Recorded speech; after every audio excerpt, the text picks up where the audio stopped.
What's good, IB Nation? Welcome to another edition of the Irish Breakdown Podcast. I'm Vince. That's Trevor. That guy is Brian, holding us up, making us look good.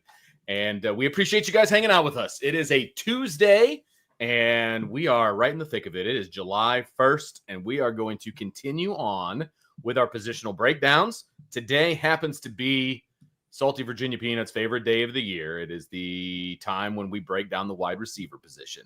And we will do top to bottom, talking about the entire room, the depth chart, all of those fun things. And then once that is complete, we will continue on with our team previews. And we are up to the Boise State Broncos. And so we'll talk about Boise State, their final year in their current conference before they jump into the Pac blank.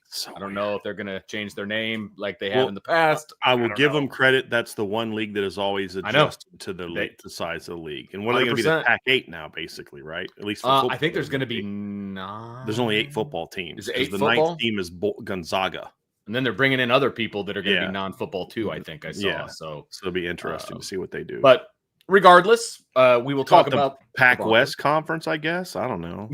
The Pac State. I think they should be the Pac State because every school has the word state after it, except Gonzaga. So they're going to be Gonzaga State before it's all said and done. But anyway, we will talk about that later on in the show. Before we get there, gentlemen, it's July 1st, and we're talking wide receivers. And I'll tell you what, this group in general, right? No matter, it feels like every time we preview the wide receivers, we always have very high expectations, or we have high, I don't know if I want to say very high. We have high expectations for the receiving core. And for the most part, we've been let down. At least I have personally with my projections as to what they will be and what I think they will be. And here we sit again. Notre Dame goes into the portal. They do some good work there. They are, getting their homegrown guys up to speed. And so here we are once again talking about the wide receivers, Trevor, and it's kind of a big question mark, but again, some big expectations, I think.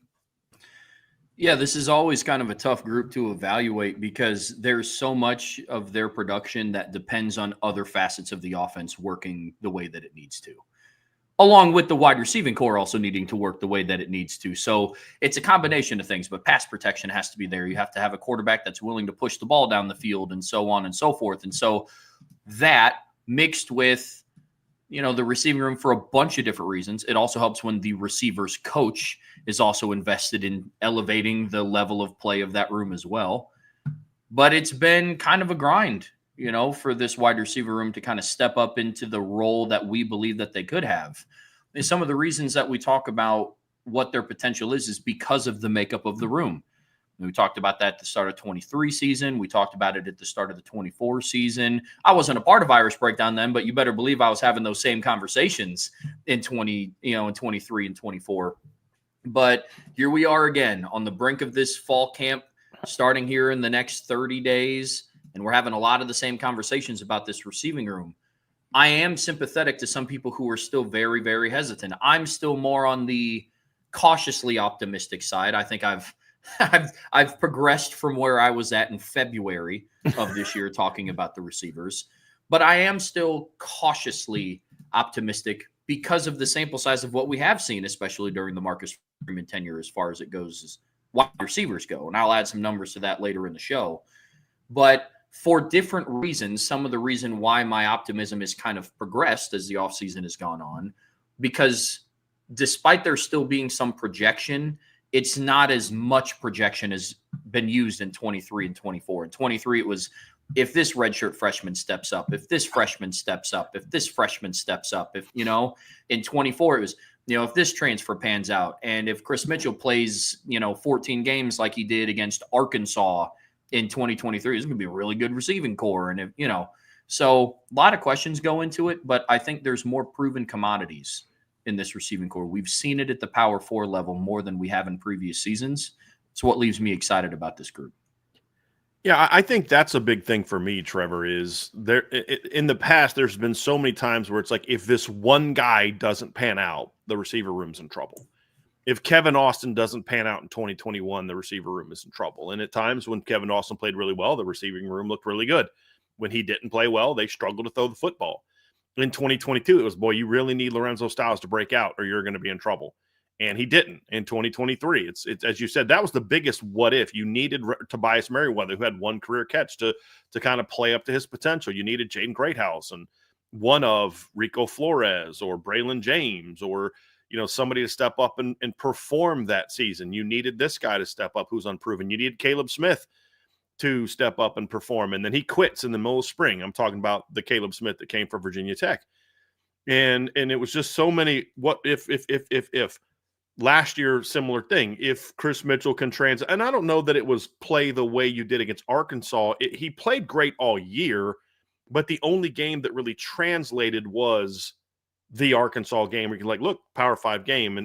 And I'll still say he's a perfect example, to your point, Trevor, of the receivers can oftentimes get considered a negative when in reality, if you break down the film, they were actually open more than you give them credit for. And this is something I complained about a lot in 2023 is, this guy was getting open, that guy was getting open, the ball didn't come. Either Sam Hartman wouldn't pull the trigger or he wasn't getting time to throw or whatever the case may be. There were times last year where that was the case. I mean, how many times did we complain last year about they've got to get Jaden Greathouse the ball more, not just because we think he's a good player, because we're watching film and we're seeing him get open all the time. And when you look at a guy like Chris Mitchell, it was – they brought him in to do a certain thing, and the reality is he just didn't have a quarterback that was good at throwing the things that he was good at running, and the deep overs, the goes, the posts, and things like that. And then you had other guys that, you had too many drops last year. I mean, there were those parts, but the thing that I look at and say why I think expectations for me are even higher this season, or I shouldn't say that they're higher, why I'm more confident that they're going to reach their needed performance level this year is because it's an answer to a question that we had last week, Trev, is what makes you think that this group of receivers is going to perform, or, portal guys is going to perform when past portal guys didn't perform. And my answer is we've only really had 2 seasons of portal guys, if you really think about it. And that was Ben Skoranek in 2020. I thought Ben Skoranek was a pretty important part of that team. And then last year, because there wasn't any portal guys in 2023. There, because the guy that they brought in quit the team. There weren't any portal guys in 2022 that I can remember off the top of my head. There weren't any portal guys in 2021 that I remember off the top of my head. We've had 2 years of it, and the reality is Ben Skoranek played at Notre Dame like he did at Northwestern. But Bo Collins played at Notre Dame like he did at Clemson. You look at Jaden Harrison, played at Notre Dame like he did at Marshall. Really good returner. Occasionally big playing receiver, but not an every down receiver. And the player that, Chris Mitchell was the one guy that was disappointing considering what he was bringing in. The difference now is if guys just do that, if guys do exactly what every receiver except Chris Mitchell's done, just be at Notre Dame, what you were at the past school, then it's a much better unit because the production level is significantly greater with this group than it was for that group. And, just to put some numbers to it, Trev, just to back up what we've said, because, I think your point about, Bo Collins last year was spot on. And when you look at what Bo did last year for Notre Dame and the performance he had is for the Irish, he had 41 catches for 490 yards and 3 touchdowns. It's an offense that didn't throw the ball a whole lot. The year before at Clemson, he had 38 catches for 510 yards and 3 touchdowns. The year before that, he had 22 catches for 373 yards and 5 touchdowns. And the year before that, he had 31 catches for 407 yards and 3 touchdowns. He literally was the same guy in 2024 that he was in the previous seasons. And you look at Jaden Harrison and what he did for Notre Dame last year, and 19 catches for 211 yards and a touchdown. Averaged 26.7 yards per kick return. At Marshall, he was 28 catches for 410 yards and a touchdown. Didn't produce as much, but if you look at his production per snap, he actually produced at Notre Dame slightly better than he did at Marshall on a per snap basis. And he was brought in to be a kick returner. Now you're talking about a couple guys in Malachi Fields and Will Pauling who have very different track records than the guys we're talking about. Bo Collins never had more than 38 catches, never had more than 510 yards. Malachi Fields the last 2 years caught 55 passes, 808 yards, 5 touchdowns last year in 12 games. caught 58 passes for 811 yards, 5 touchdowns a year before that in 12 games. And then as a redshirt freshman all the way back in 2021, had 11 catches for 172 yards, or as a freshman in 2021. And then he got injured in 2022. He had 5 catches for 58 yards in one game at the end of the year against Pitt because he missed all season until he came back and played the last game towards the end of the season. I think he got hurt again and then was out. So if he just performs like he did at Virginia, like all the other transfers for the most part have done, that's better production. He's just a better player. Will Pauling last year, if all Will Pauling does this year at Notre Dame is what he did at Wisconsin last year, you have a nice, solid depth player. 42 catches for 407 yards, 3 touchdowns, had 9 catches for 83 yards and a touchdown against Alabama, had 8 catches for 79 yards against Penn State. If that's all you're getting, that's a solid rotation player behind Jordan Faison. If you get what you got from him 2 years ago when he was healthy and coached by Mike Brown, 74 catches for 837 yards, where he had an 8-catch 60-yard performance against Iowa, 7 catches for 95 yards against Illinois in a touchdown, 4 catches for 51 yards against Ohio State in a touchdown. He had 8 catches for 143 yards and 2 touchdowns in a bowl game against LSU. Like, if he's just somewhere in between those two, that's a really good player. If he's just what he was in Wisconsin, that's your number 4 receiver because he's not going to beat out Jordan Faison if that's what he's doing. So that's the difference for me, guys, is if they just repeat what they've been, which is what those other guys basically did, you have better players.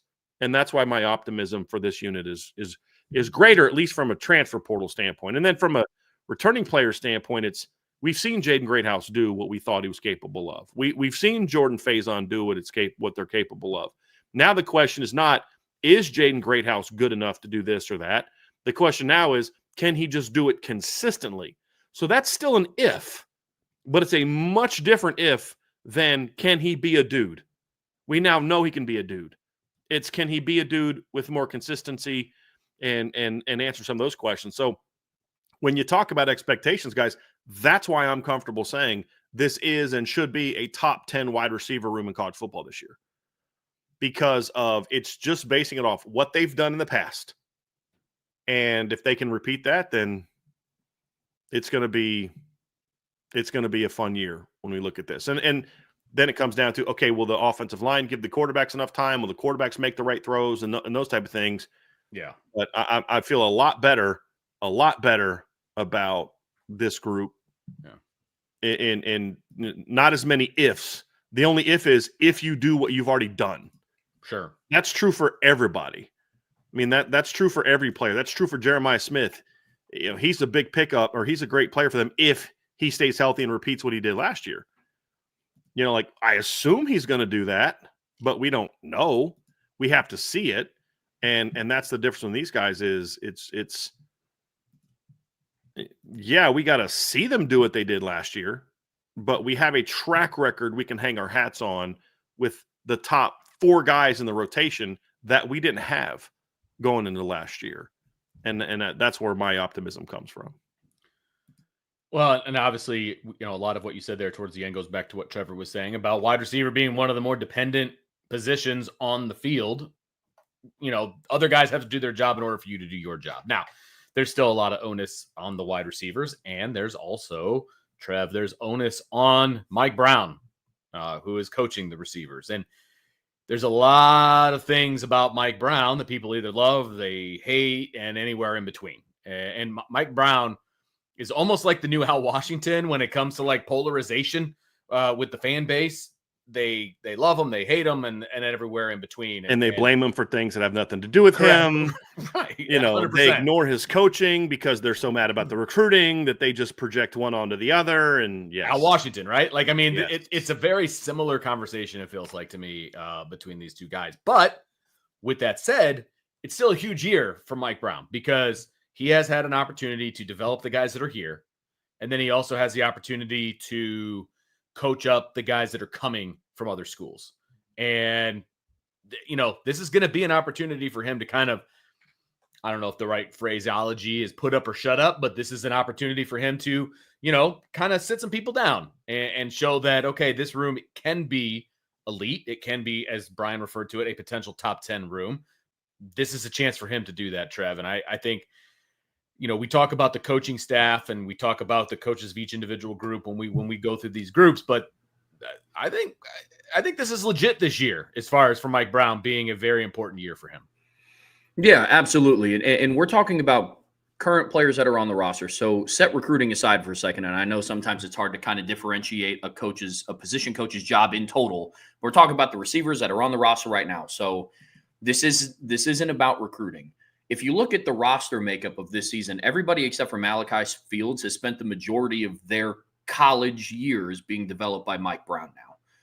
And that's going to be huge. I mean, obviously the 2025 receiving core will be with Scrap and Elijah Burris and Jerome Bettis, but the 24 class with Cam Williams, Micah Gilbert, Logan Zaldate, they have Jordan Faison, Jaden Greathouse, KK Smith have now spent 2 of their 3 years in college now under Mike Brown. And so this is a big year for him. I'm going to be paying attention to, can he continue to grow along with what Mike Denbrock wants to do on offense? Mike Denbrock is also going into year 2. So both Mikes in the coaching staff on offense are now heading into year 2 of what their system is. Mike Denbrock, I'm assuming, feels pretty confident with where the offense is at right now in terms of being able to expand the offense. It's no longer new. They can start to fine-tune a lot of details. Wide receiver is going to be a big key in that. But Mike Brown, this is now his room. There is no, okay, well, the top of our room is basically 3 transfers and players that have kind of battled injuries before. It is, with the exception of Malachi Fields, his developed guys. We are going to see on the field, okay, what steps are you going to take from your first year in South Bend to now? So I give Mike Brown some grace from last season, and we saw the receiving room improve as the season went on.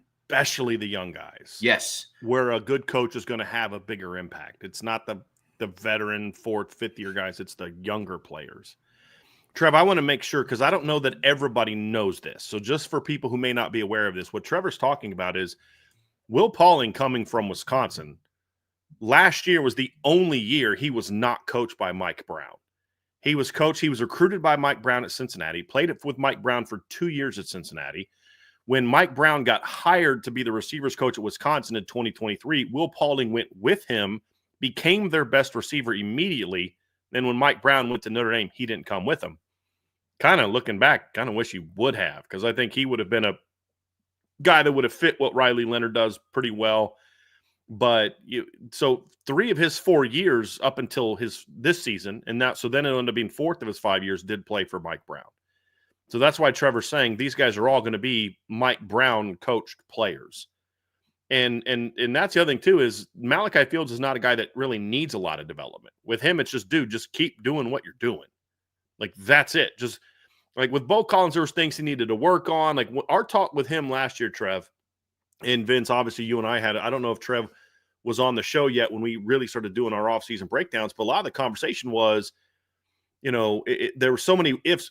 They're learning a new offense. They're going to have a new quarterback. They've got pretty much a new receivers coach. He was with them in bowl prep, but it was still new. They were younger players. Bo Collins was a guy that you hoped could be this. This is what he was, and you hoped he could be this.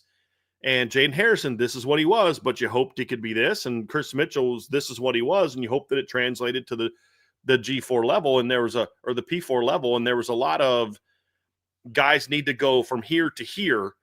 And with the transfers, that's a different story. So there's less pressure on Mike Brown to have to develop a Malachi Fields. It's just, dude, here's how you line up in our system. Here's our calls. Here's our checks. Here's some tweaks to how I think you can improve your game a little bit. But, dude, just go do what you did at Virginia, just in our system. Will Pauling already comes in knowing what Mike Brown wants. And Will Pauling also played for Mike Denbrock for a season. Correct? His freshman year was 2021 at Cincinnati. Am I correct on that? And so Mike, yes, it was. So he only caught 1 pass that year, but he was on the roster at Cincinnati playing for Mike Denbrock. So Denbrock and Mike Brown have some level of familiarity. And so Mike Denbrock's going to have a better sense of how do I use Will Pauling than what he did with Bo Collins, Chris Mitchell, and Jaden Harrison. So there's just so much more familiarity. And the transfers are coming in to a room that now knows what the expectations are, knows the system, knows how to do things, where last year everybody was learning together. Bo Collins is going to look at Jaden Greathouse and be like, hey, man, what am I doing here? He's like, dude, this is day one for me too, man. I don't know what you're asking me for. I'm being hyperbolic on that.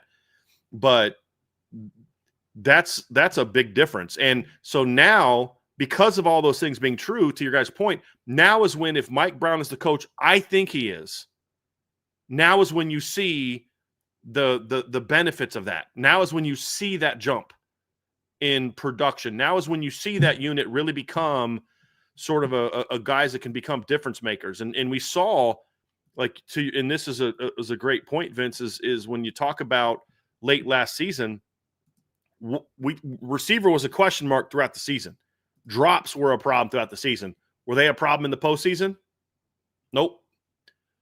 Did the receiver step up and clutch minutes in the postseason? In every single game. In every single game. You think about Jordan Faison early in the game making clutch plays, catching the ball. Jaden Thomas catches the touchdown pass to make it 14-0.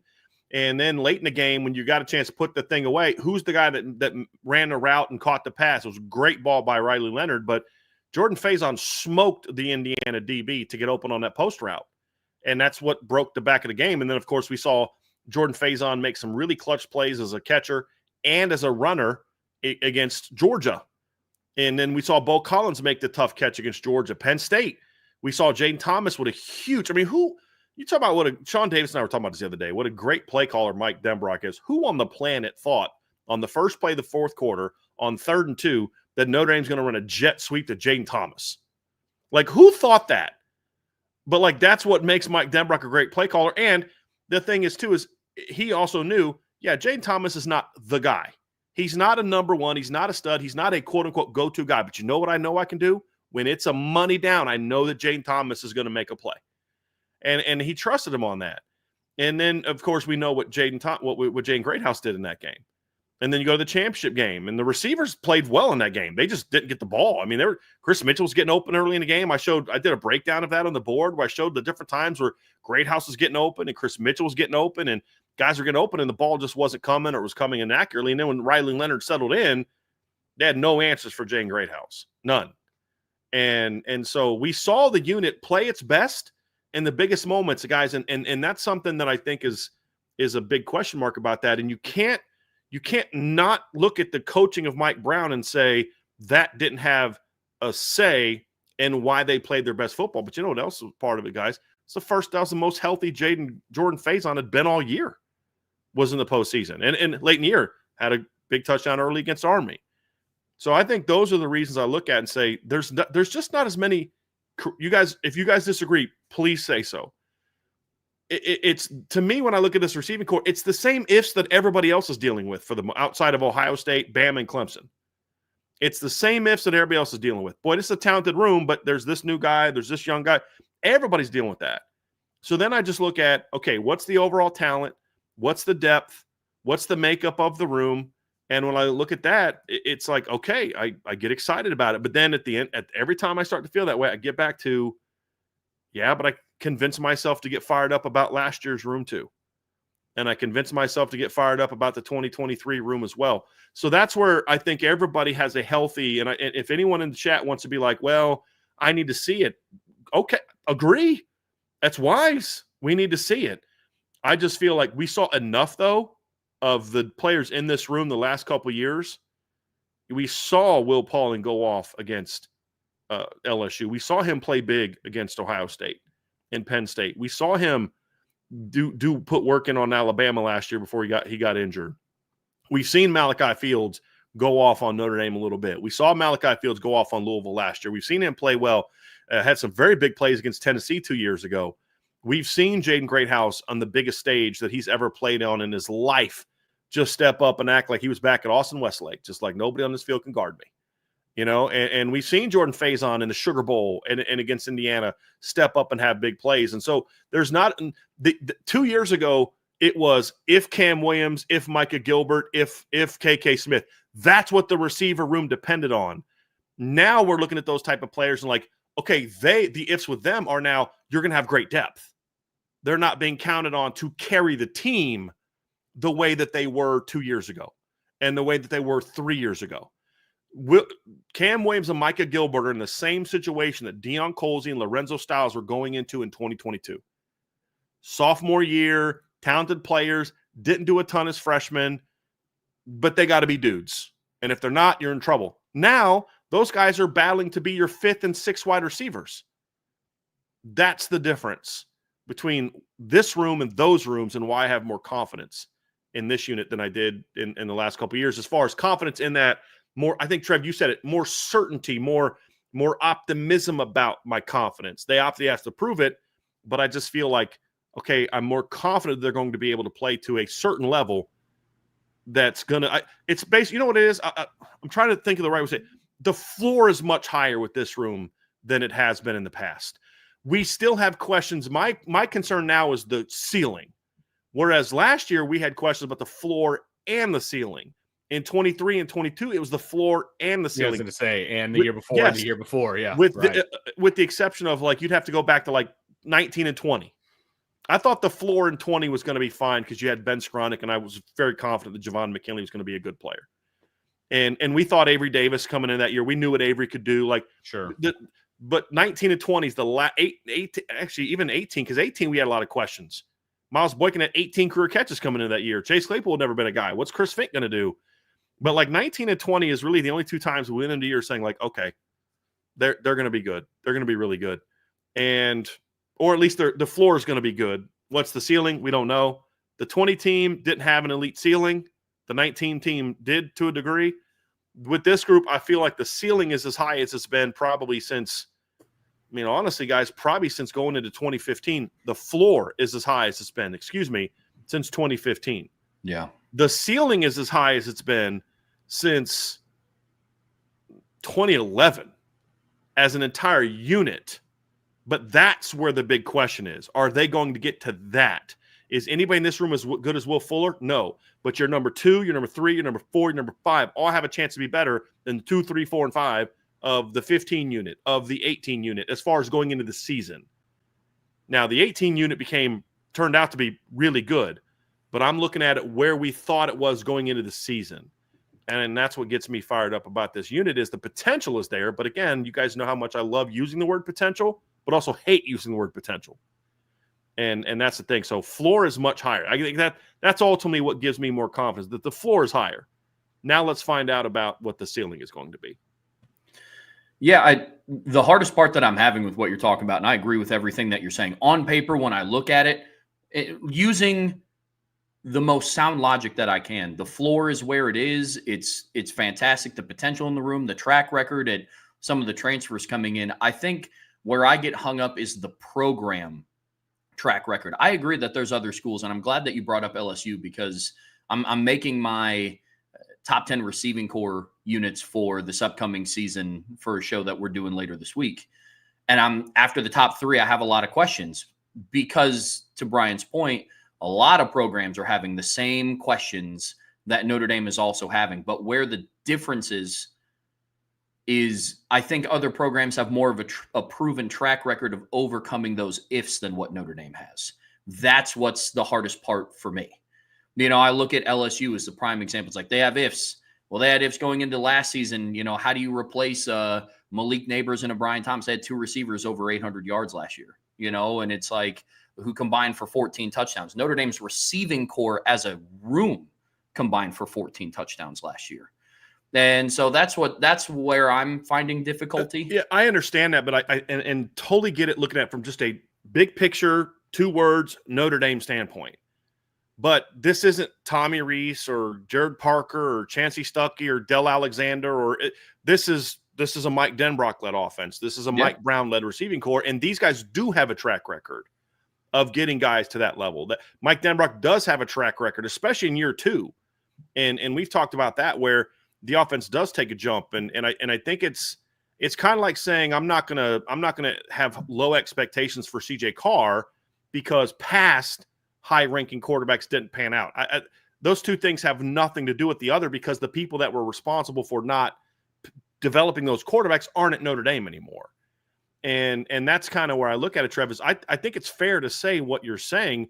My pushback is going to be, but are we evaluating Notre Dame's track record just as an institution, or are we evaluating the track record of the coaches that are at Notre Dame? And sometimes it's like, it's hard to tell, okay, but that was at that place. This isn't LSU. This isn't Cincinnati. And that's a fair thing to say. But when you look at the track record of these coaches, I do think we can say, while it's fair to question that, we have seen these coaches go through and get players to perform at a higher level. And when you look at at what Mike Denbrock has done, I mean, you look at his first year in 2014, really being in charge of the offense and getting Will Fuller to go from being a guy that had 6 catches to over 1,000 yards in his first year at Notre Dame. And then, of course, Will Fuller broke out. We saw the development of Amir Carlisle during his tenure. We saw the development of Chris Brown during his tenure, because Mike Denbrock was also the receivers coach back then also. So, I think those are the things that you look at and you say, okay, well, what about Mike Brown? What's his track record as a receivers coach? And you say, okay, well,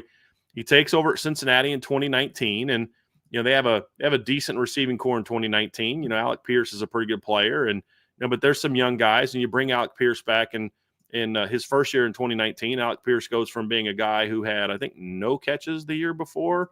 No catches the year before in 2018 to a guy that has 37 catches for 652 yards. And then you go into 2020 and you look at the success they had in 2020, as a unit playing only 10 games. You have Michael Young takes a jump. You have Ja'Shawn Jackson takes a jump. Alec Pierce gets hurt. Trey Tucker starts to improve. He had never really played before. And then 2021, all those guys are going into year 2. Alec Pierce comes back. He has a big year. Tyler Scott has a big year. Trey Tucker has a big year. Michael Young has a big year. And, they go play in the college football playoff. So I think it's fair to question that from a Notre Dame standpoint, but what's the track record of these coaches? And that's what I would say is why I'm more optimistic, because if Chancey Stuckey was coming back, if Del Alexander was coming back, I'd have actually not a lot of faith that it would have been developed. But you do have 2 coaches in charge who have a track record of development, and we've even seen that at Notre Dame. Mike Denbrock's first stint at Notre Dame, but even more so with what Mike Brown was able to do with how the younger receivers developed throughout the year. Even look at a guy like Scrap Richardson and look what he was. You guys remember the first day of fall camp, watching Scrap, and it was just kind of like looking at each other, kind of chuckling, like he has no idea what he's doing right now. And again, he played corner and quarterback in high school. He never played receiver. And then you look at him by the end of the spring, and actually it wasn't even in the spring, guys. It was practice 12 was the Blue Gold game. And you're like, this kid's going to be all right at one receiver. Scrap deserves credit for that, but so does Mike Brown. We look at how well Elijah Burris jumped into the mix. So I just think those are the reasons why we have to be able to say, okay, what's the track record of these coaches, not so much Notre Dame. And that's a challenge, Trevor. I don't know that it's just as easy to say that because then your counter could be, yeah, but that was at LSU. That was with Malik Neighbors, or that was with Alec Pierce and Trey Tucker. Are these guys the NFL players that those guys were? If it was just the Notre Dame returners, if it was Micah Gilbert and Cam Williams and KK Smith that we were counting on, I'd say, yeah, dude, we'll see about that. But it's because we have guys that have proven track records, including with Mike Brown. And that's the other thing that makes the Will Pauling thing different, because you nailed it, Trevor. Will Pauling's success, best years, all came under Mike Brown. We know what he looks like under Mike Brown. I think those are the reasons why I think it's going to be better. But it's also, guys, why I think the expectations are higher.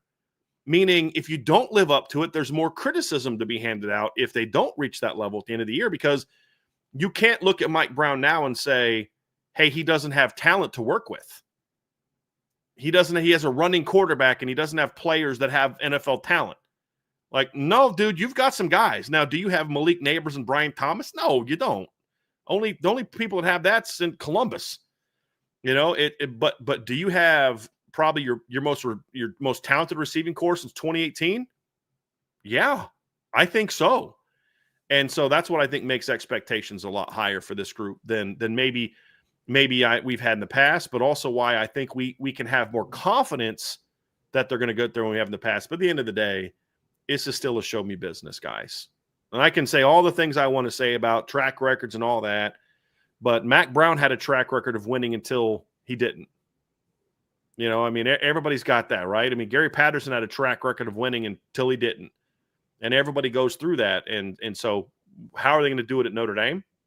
It's a big question, but I think that's why I think the floor is so much higher with this group than in the past. Mike Brown's talent as a coach is not going to determine the floor, guys. I think that's already set with the talent. Would you guys agree with that?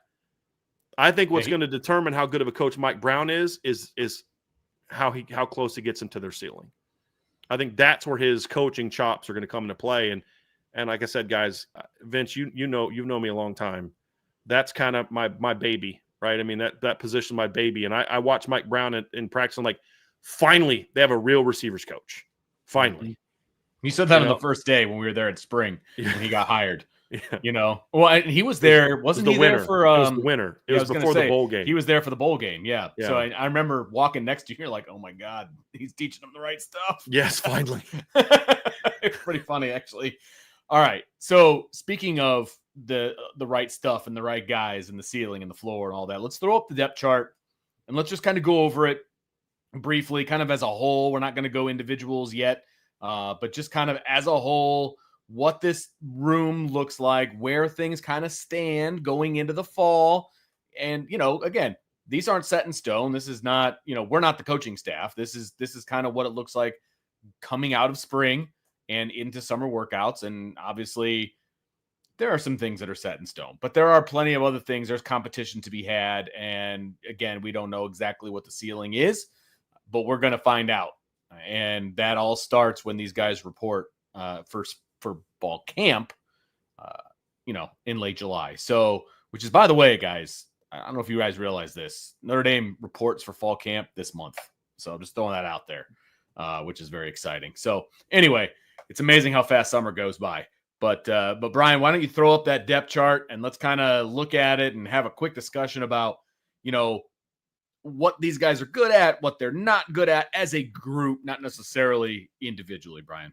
Well, it's good that I got the receiver depth chart up there. So inside joke. No, I'll tell everybody. So I was going over like, hey, I made the depth chart for the show today and all this. And the guys are like, all right, cool. And I pull the depth chart up and they're both kind of looking at me and I'm like, oh, I'm waiting on them to comment. And then Vince goes,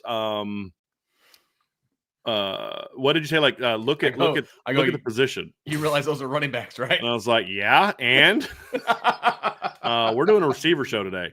Oh yeah, that's right. So it's a great depth chart. Let me get the receiver depth chart going. So still the best room in the country. This is my guess at the projected depth chart based on what guys have played in the past and then what guys are going to play now. The one thing you have to consider is they are going to do more cross training with this group than they've done in the past. The X receiver is the boundary receiver. That's where Bo Collins played last year. The Z receiver and slot receiver should be self-explanatory because it's the same guys that started there last year. But obviously Micah Gilbert coming back this spring and Cam Williams gives you a lot more depth at the boundary than you had last year. I think the Z receiver depth is good. You could see actually Scrap should be in the slot. So I move him to the slot, but that's where he'll be. I have him and Elijah Burris backwards. So, but they can both play both.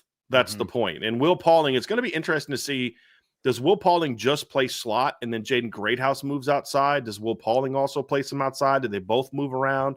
Does Jordan Faison get any slot work? Like, there's a lot of question marks in that regard, guys. But what you see on this depth chart is the numbers and the talent is much better than it has been in recent years. And that's something that gives me encouragement because you, as we said, you don't need, okay, if KK Smith breaks out, they're going to be fine. But if he doesn't, they're screwed like we've seen in the past. Now it's like, if this guy breaks out, boy, that's going to take it to another level. If this guy breaks out, it's going to take it to another level.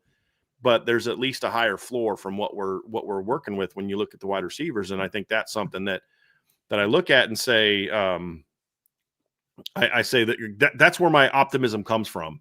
But I do think now in year two, and this is maybe something we're not talking enough about, guys, the fact that the expectation should also be higher because you have guys coming back into the same system for the second year. Whereas last year's group was kind of going into the third year of a different offense. There were some similarities, but definitely different leadership on offense. And even if you give Jared Parker the same offensive playbook you're giving Tommy Rees, he's going to use it and implement it a lot differently and teach it differently.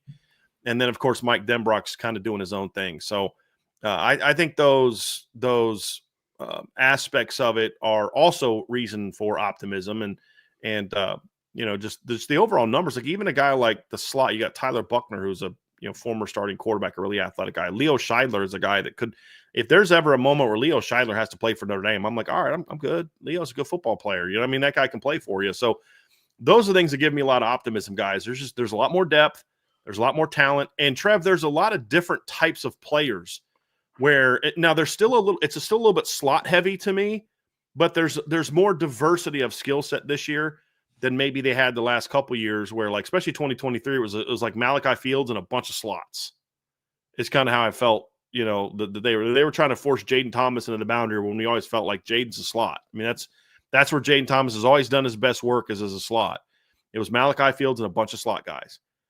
And there's still a good amount of slot guys on this roster, but I just feel like there's more diversity of skill set on this depth chart than there has been in the past as well.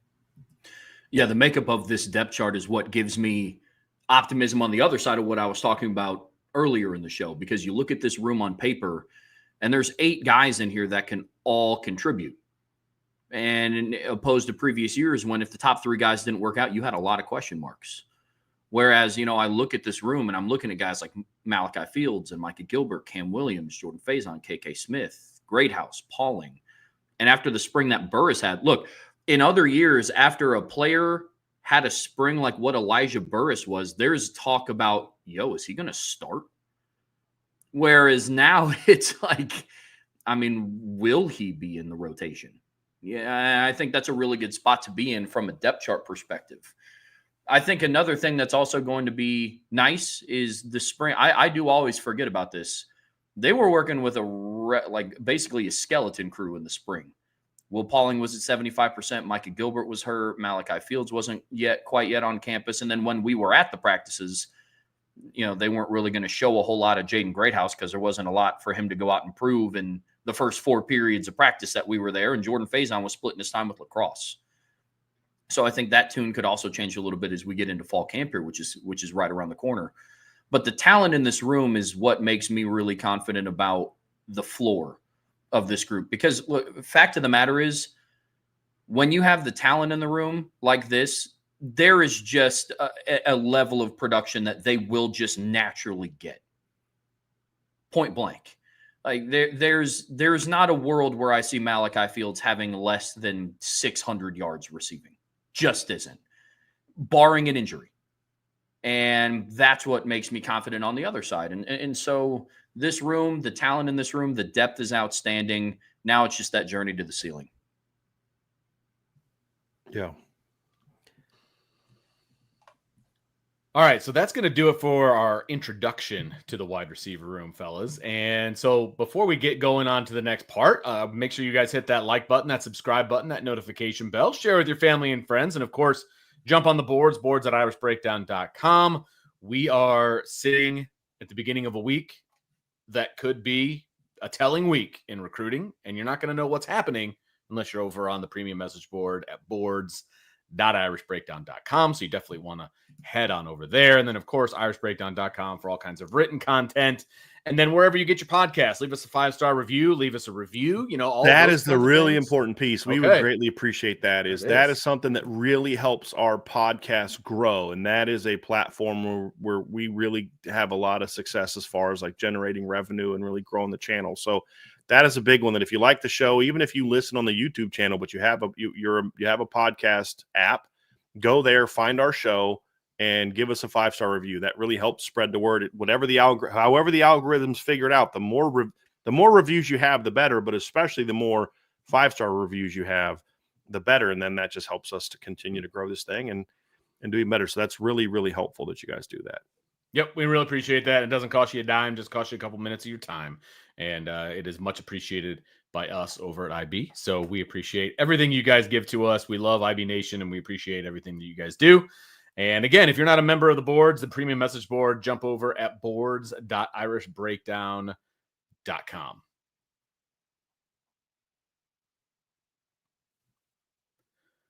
Next part of the show, gentlemen, that we are going to discuss. So we're going to take a little bit of a deeper dive into the depth chart, and we're going to talk a little bit about some guys that are going to contribute, some guys that may contribute, some freshmen. We're just going to jump into the depth chart here and just talk about some guys individually. The first thing that we're going to do, though, is we are going to kind of talk about position battles. And we kind of know what the top of the depth chart looks like, fellas. It's the next kind of section of the at least depth 1 chart. and 2.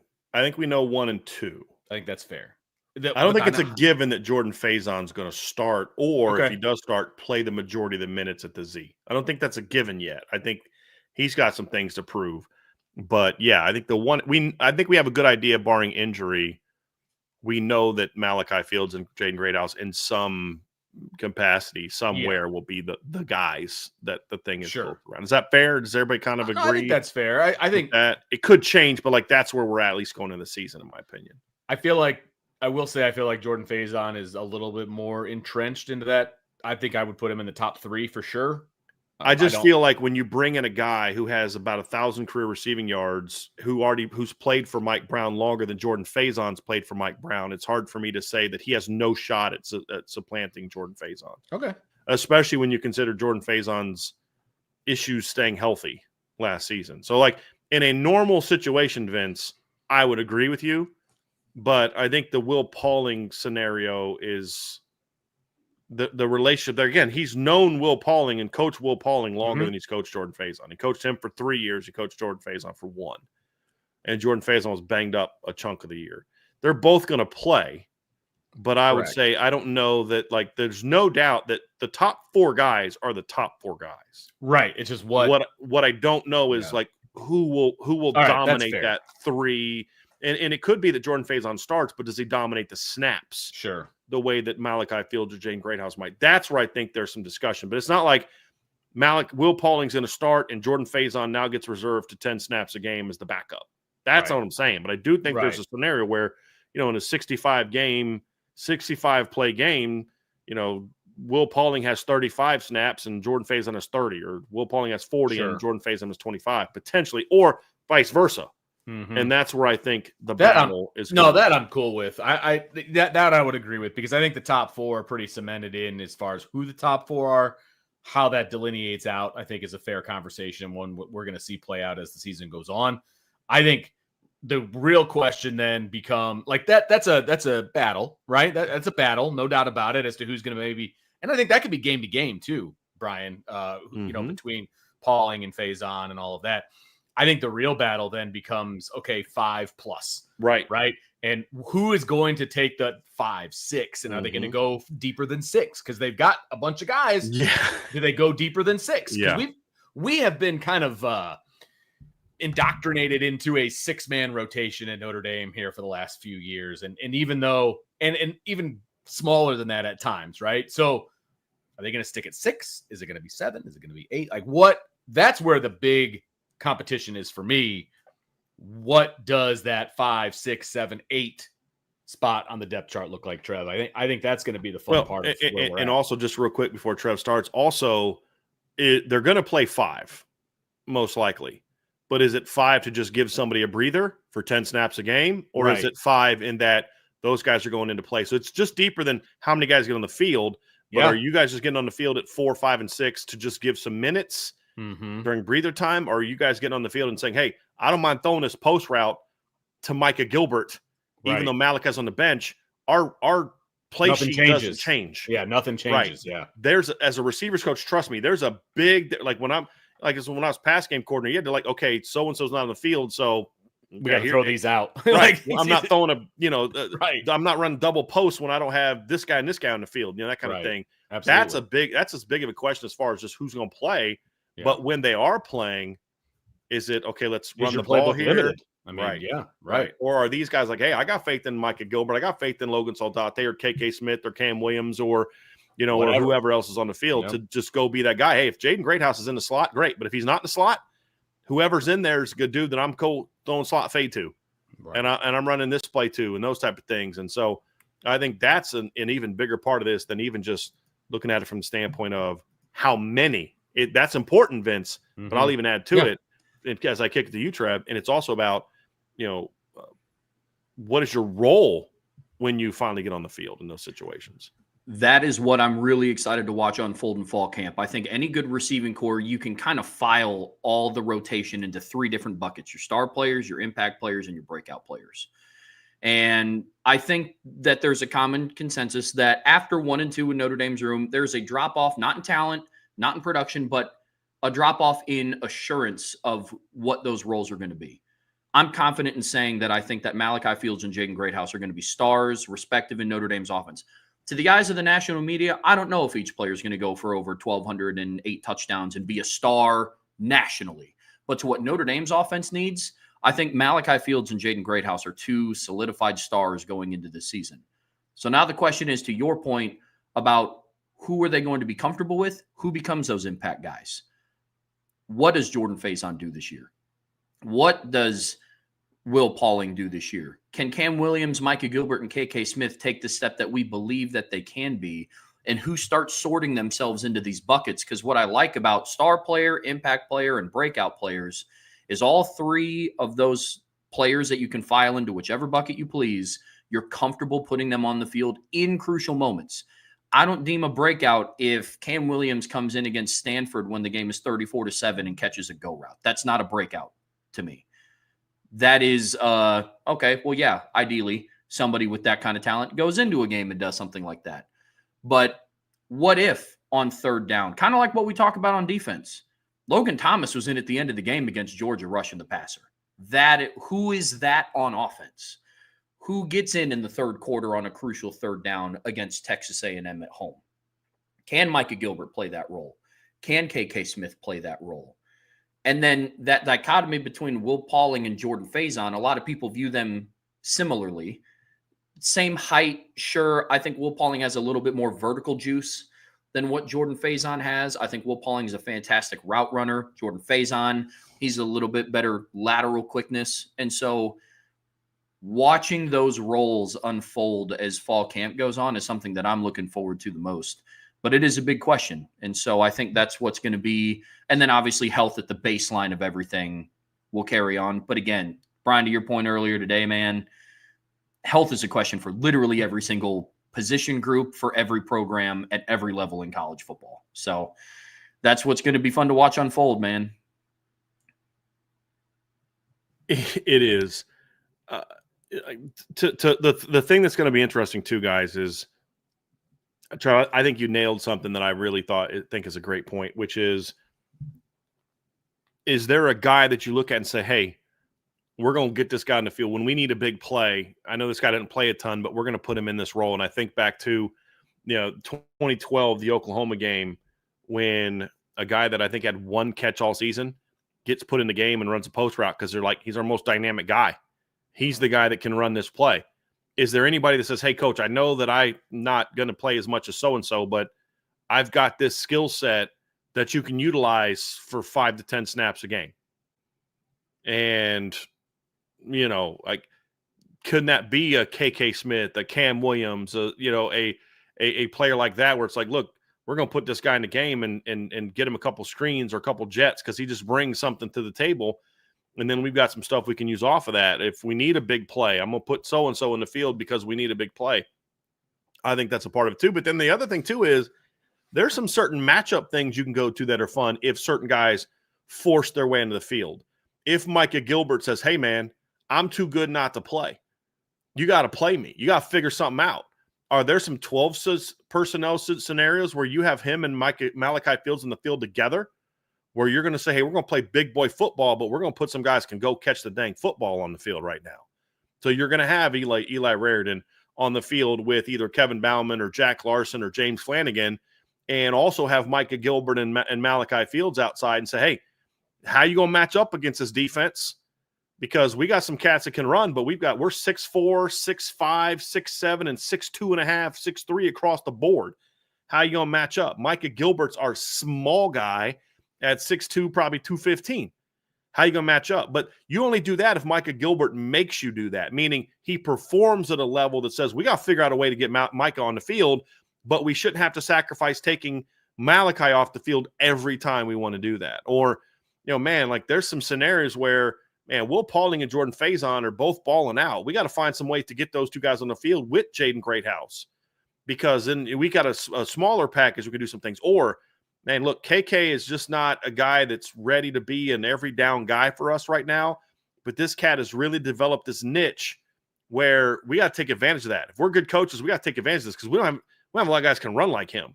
Or, Cam Williams, if he's a guy that can do it. That's the thing, too, guys. When you talk about a position battle at receiver, it's not like left tackle where whoever wins the battle, you're the left tackle.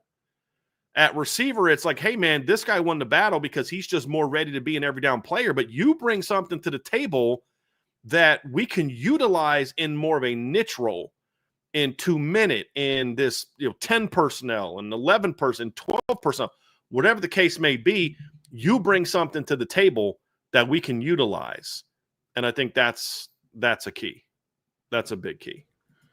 All right. So let's start jumping into the depth chart specifically, and we'll kind of start at the top. And, it's an order because it's kind of an order of what the depth chart is, but it's also where they stand now, right? That we're not declaring anything. And again, they don't listen to us. So we're not just dictating the depth chart right now. But that's the order that we're going to go in today. So, of course, we are going to start with Salty's favorite guy, Jaden Greathouse. And Trav, I'll start with you. Jaden Greathouse, what is his year going to look like? Can he capitalize on his playoff performance that we saw, late last year? Can he parlay that into being the alpha, the number one guy potentially this year? The tools are absolutely there. I mean, you go and you look at that performance that he strung together between Penn State and Ohio State. Mind you, he did that in 2 halves. It's not like just for 4 quarters in each game. I mean, he did that in the second half against Penn State solely and the second half against Ohio State solely. And so you look at what he brings to the table as far as big playmaking ability. I've watched so many Jaden Greathouse highlights and Malachi Fields highlights, and Jaden Greathouse is what gives me the most faith, I would say, by saying that the floor of this room is going to be where it's at. I understand the previous production of Malachi Fields. If somebody wants to argue with me that Malachi Fields is the reason for the floor of the room being where it is, I'm not going to have many disagreements with you. But he's the one that I can say I've seen him do it in a Notre Dame uniform. I watched him get open all 16 games of the season. And a lot of his laps in production were for reasons outside of his hands. I'll say that. For the most part, I agree with that. Yes. Yeah. There were some things, especially earlier on in the season, kind of had to fine tune some things. But down the stretch, a lot of why Jaden Greathouse went several games with just 1 or no receptions was not for his lack of being open down the field. I'll say that. Now, for him, he also adds that dimension of ability after the catch, which I'll be real, I know what he did in high school. I didn't think that just due to his speed, and this is probably just bad evaluation on my part, I didn't think that he had that as a part of his bag, making an All-American safety and Caleb Downs miss in the fashion that he did. I knew he was a good, productive receiver. I viewed him more as a possession receiver, but he showed me something after the catch this postseason. He is what's you must have not watched him return punts in high school. I did, but like when he took 4 back to the house. I did. I saw that. But high school defenses and special teams is a little different than Caleb Downs and Ohio State's defense. That's my point. And so he showed me an aspect to his game that I didn't know what that was going to look like at the next level. Now it's just stacking it consistently week over week. He was your most consistent go-to guy, like we've talked about so much this offseason. I mean, over 50% of his catches went for first downs. He was the go-to target on third down, despite not being the big body in the boundary. I love what Jaden Greathouse brings to the table, but that is the question. Is all of those things combined, path protection, quarterback play, and Jaden Greathouse's play, can that be elevated to a 5-catch, 65-yard game every single week with a couple of those 100-yard electric games mixed in there? Or is it going to be some of that feast or famine like we saw? It's up for debate, but now we know that the potential is there. We've seen him do it on the 2 biggest stages that this program has been in. That's why I have a lot of confidence in him this season. Yeah, I mean, now it's about taking your game to another level. I would say that we keep using the word like him, not disappearing or whatever. I know what you're saying, but it just gets frustrating to hear that because you look at it and you're like, dude, you watch the film. He should have had 4 or 5 catches a game last year. Yeah. That's what got so frustrating. But I think there's a comment that Marcus Freeman made, Vince, in our interview that I thought made okay, will the young quarterbacks make the same mistake Riley Leonard did, or are they gonna figure it out sooner?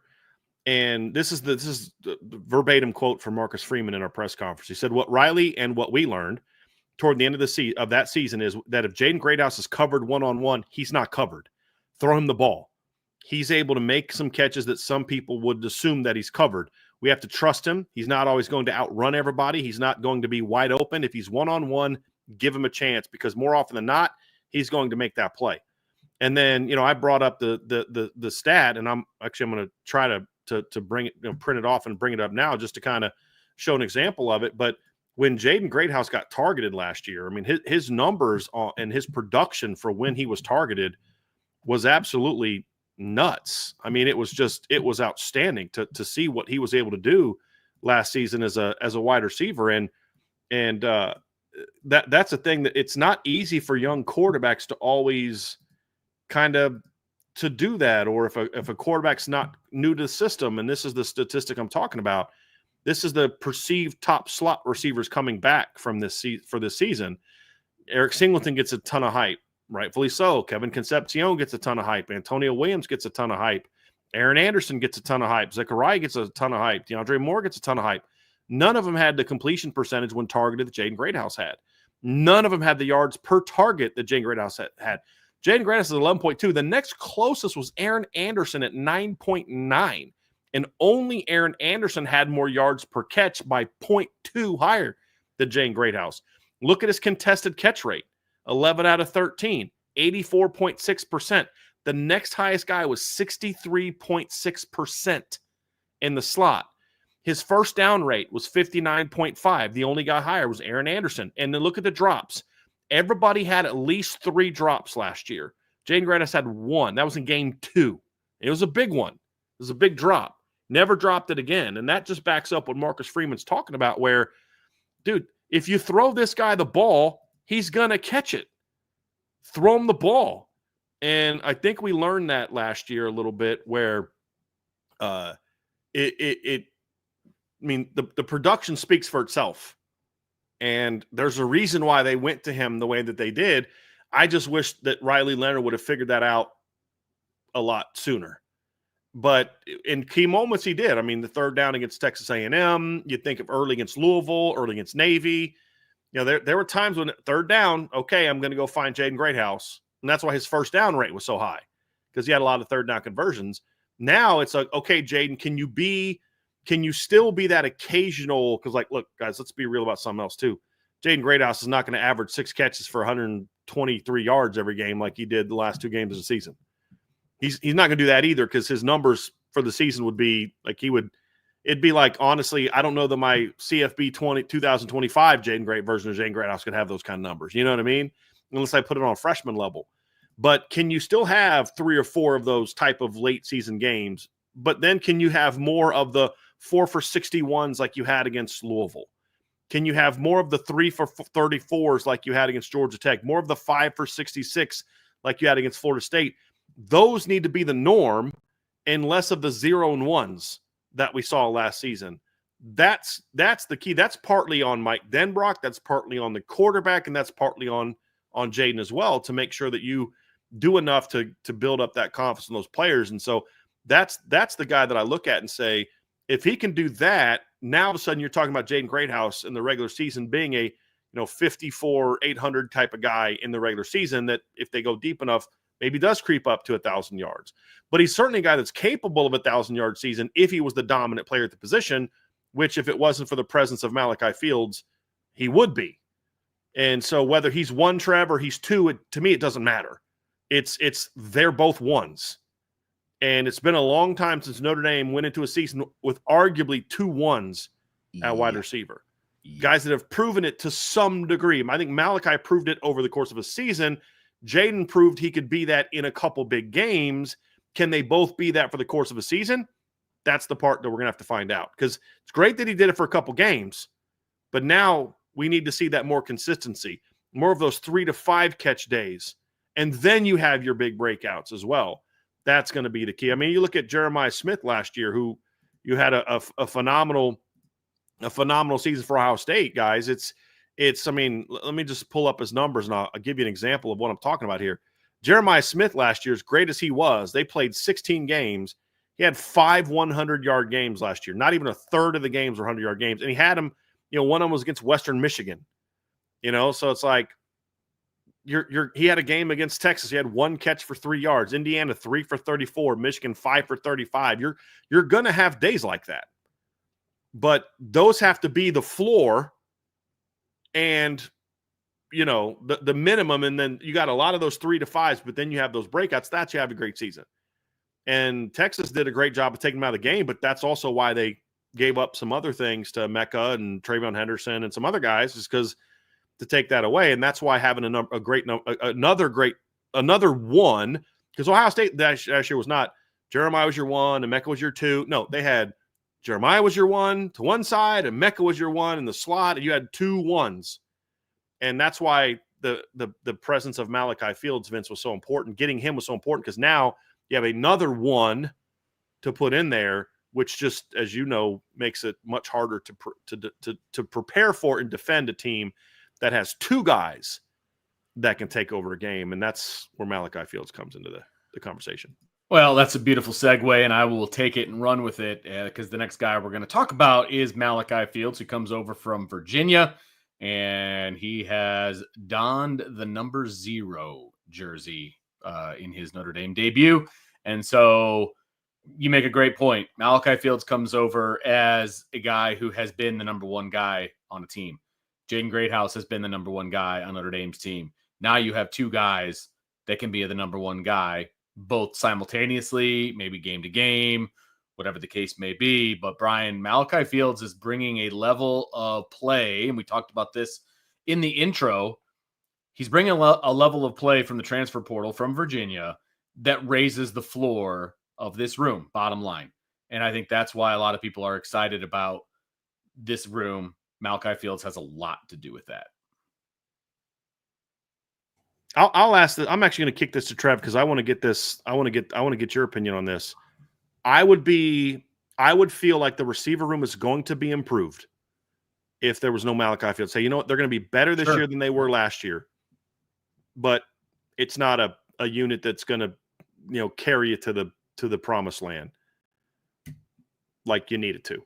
If you didn't have, because he's such a different type of player. That's my take, Trevor. Am I wrong here? I feel like he puts this whole thing over the top of what we think he can be. It was going to be a better room with just Will Pauling and everybody coming back. But it was still going to be a room that's like, you got to kind of, other parts got to carry it a little bit. You better hope Eli Raridan's ready to be a dude. Once you add Malachi Fields to the equation with Greathouse, with Faison, with Will Pauling, with the potential of KK and Micah and Cam and all those other guys, Malachi Fields takes us to a whole nother level, both from a floor standpoint and a ceiling standpoint. And I don't think Notre Dame is the offense that they can be without adding him, especially. I know maybe by the end of the year, Micah's ready to go if something happens to Malachi, but you take him out of this lineup and things look very different for this offense. Still good, but more like last year than what we think they can be. Agree? Disagree? Well, absolutely agree. Look, I said that Jaden Greathouse is what made me confident in a higher floor of this room because of what we've seen him do in big games. Malachi Fields is what makes me confident that this room can get closer and closer to its ceiling. Not only for his on-the-field impact, but since he's done it 2 years against Power 5 teams in the ACC, it makes me more confident that he can bring players along with him, like a Cam Williams, like a Micah Gilbert. Look, whenever we do a recruiting show, we talk about class impact. And it's also about for that class, but then what it also means for the makeup of the team. Plain and simple, what Notre Dame didn't have on their roster heading into this season was a 6'4", 220-plus pound boundary receiver that has been extremely productive for 2 years in the ACC and in big moments. We go back through and we look at what Malachi Fields did last year. He had 808 receiving yards, only had 3 games over 100 yards. One of those was against Louisville, 9 catches for $129. You go and look what he did against Clemson on the road, 3 catches for 65 yards and a touchdown. You look at what he did against SMU, 4 catches for 42 yards and a touchdown. Against Notre Dame on the road, against a Leonard Moore and Christian Gray secondary. 4 receptions, 81 yards. And his longest catch of the day was 38 yards. So it's not like there's a blown coverage. He had a 1 catch for 67 yards. And then on 3 other ones, he got 24 yards receiving. He's a good player down the field. Look at what he did in 2023 against Tennessee at home. 4 catches for 63 yards. That's an SEC opponent. Again, on the road against Louisville, 4 catches for 85 yards. Against Virginia Tech, last game of the season, 6 catches, 89 yards, 2 touchdowns. And so we're talking about somebody that is. Was that 2023? Yes. Well, and it's funny about 2020. Louisville was obviously really good defense, but last year against Louisville, I believe he went over 100. Yeah, he did. Yeah, I mean that's been a pretty decent secondary the last couple of years. Mm-hmm. And that's good stuff. When we talk about what he means to this starting lineup, again, he gives you a presence in the boundary that you haven't had since 2019. Arguably, 2020, I loved what Javon McKinley did, but I'm talking about the overall dominance of what Chase Claypool brought to the table in 2019 from that position. Malachi Fields has that capability. I don't know if skill for skill, I don't know if Malachi Fields is going to go run a 4.4 40-yard dash at 6'4", 220 pounds. I don't know if that's in his bag, maybe, but he gives you that sort of presence. You start talking about when we break down class impact, what does it mean along with the other receivers in that room? And he gives you a presence that you didn't have. And so Malachi Fields, I absolutely agree with you. I think he gets them closer to their ceiling than what a different potential transfer portal pickup would have. Yeah. So I'm with you. I think the Miles Boykin comp is more appropriate to body type, skill set, how they play the game. I think that's a good comp. I could see him having a season comparable to what Miles Boykin did in 2018. 50-plus catches, 800-plus yards, and a 12 to 13 game stretch. But I think it's the uniqueness of his body type that's most important. It's not even just the numbers. It's that he presents you that 6'4", 220-pound, 38-inch vert, sub 4.2 shuttle, sub 6'8", 3-cone drill, 10.7 broad type of performance that you just didn't have last year with the type of experience he had. And that's the thing too, is it's a different matchup where things that you're going to want to do to slow down Jaden Greathouse can also be effective against Will Pauling and Jordan Faison. Things that you're going to do to shut them down is completely different than what you're going to have to do against Malachi Fields. If he can be the kind of player that forces you to pay more attention to him in the boundary, that's less resources you have to commit to your running backs in the pass game, your tight end in the pass game, of course, your other receivers. And that's going to be a big key to this. And I think another big key, guys, is going into next season, Vince, is getting Jordan Faison and is just kind of your thoughts on this. But I think whether he's the 3 or the 4 or whatever, getting Jordan Faison healthy and back to the guy he was in the postseason and then late 2023 is very important to this team, because we never really saw a healthy Jordan Faison from first quarter of A&M until Army, USC into the playoffs. And even then he didn't quite have the same rhythm with the quarterback because he'd missed so much time. But that is, could you imagine getting late 2023 or postseason version of Jordan Faison for an entire season? What the other two guys talk about. As you start going through these guys individually, Vince, I feel like that's where the excitement comes from. You start talking about what each of these guys are capable of, but that's the key, Vince, is getting Jordan Faison back to that level is going to be so important for them. Well, it's because we've seen him here, right? But we've also seen him when he's not at 100%, and he's not the same player. And we know what Jordan Faison brings to the table, and if they can keep him healthy, and that, look, to be honest with you, whether he's the technical starter or not, I don't care. Doesn't matter to me. Yeah, it really doesn't matter to me. As long as they know what they can get from him on a game-to-game basis, they know what he can excel at, what he's good at, and they put him in position to do those things. Awesome. You know what I mean? Yeah. That's what you need to get the ball in his hands in space. You need to, obviously he's great in the screen game. He does all these different things. He's great against zone. He has a knack for finding the open area in zone. Those are the things that he does well. So if a team's going to run zone against you, great. Get him some screens, get him some settle down routes, those kinds of things.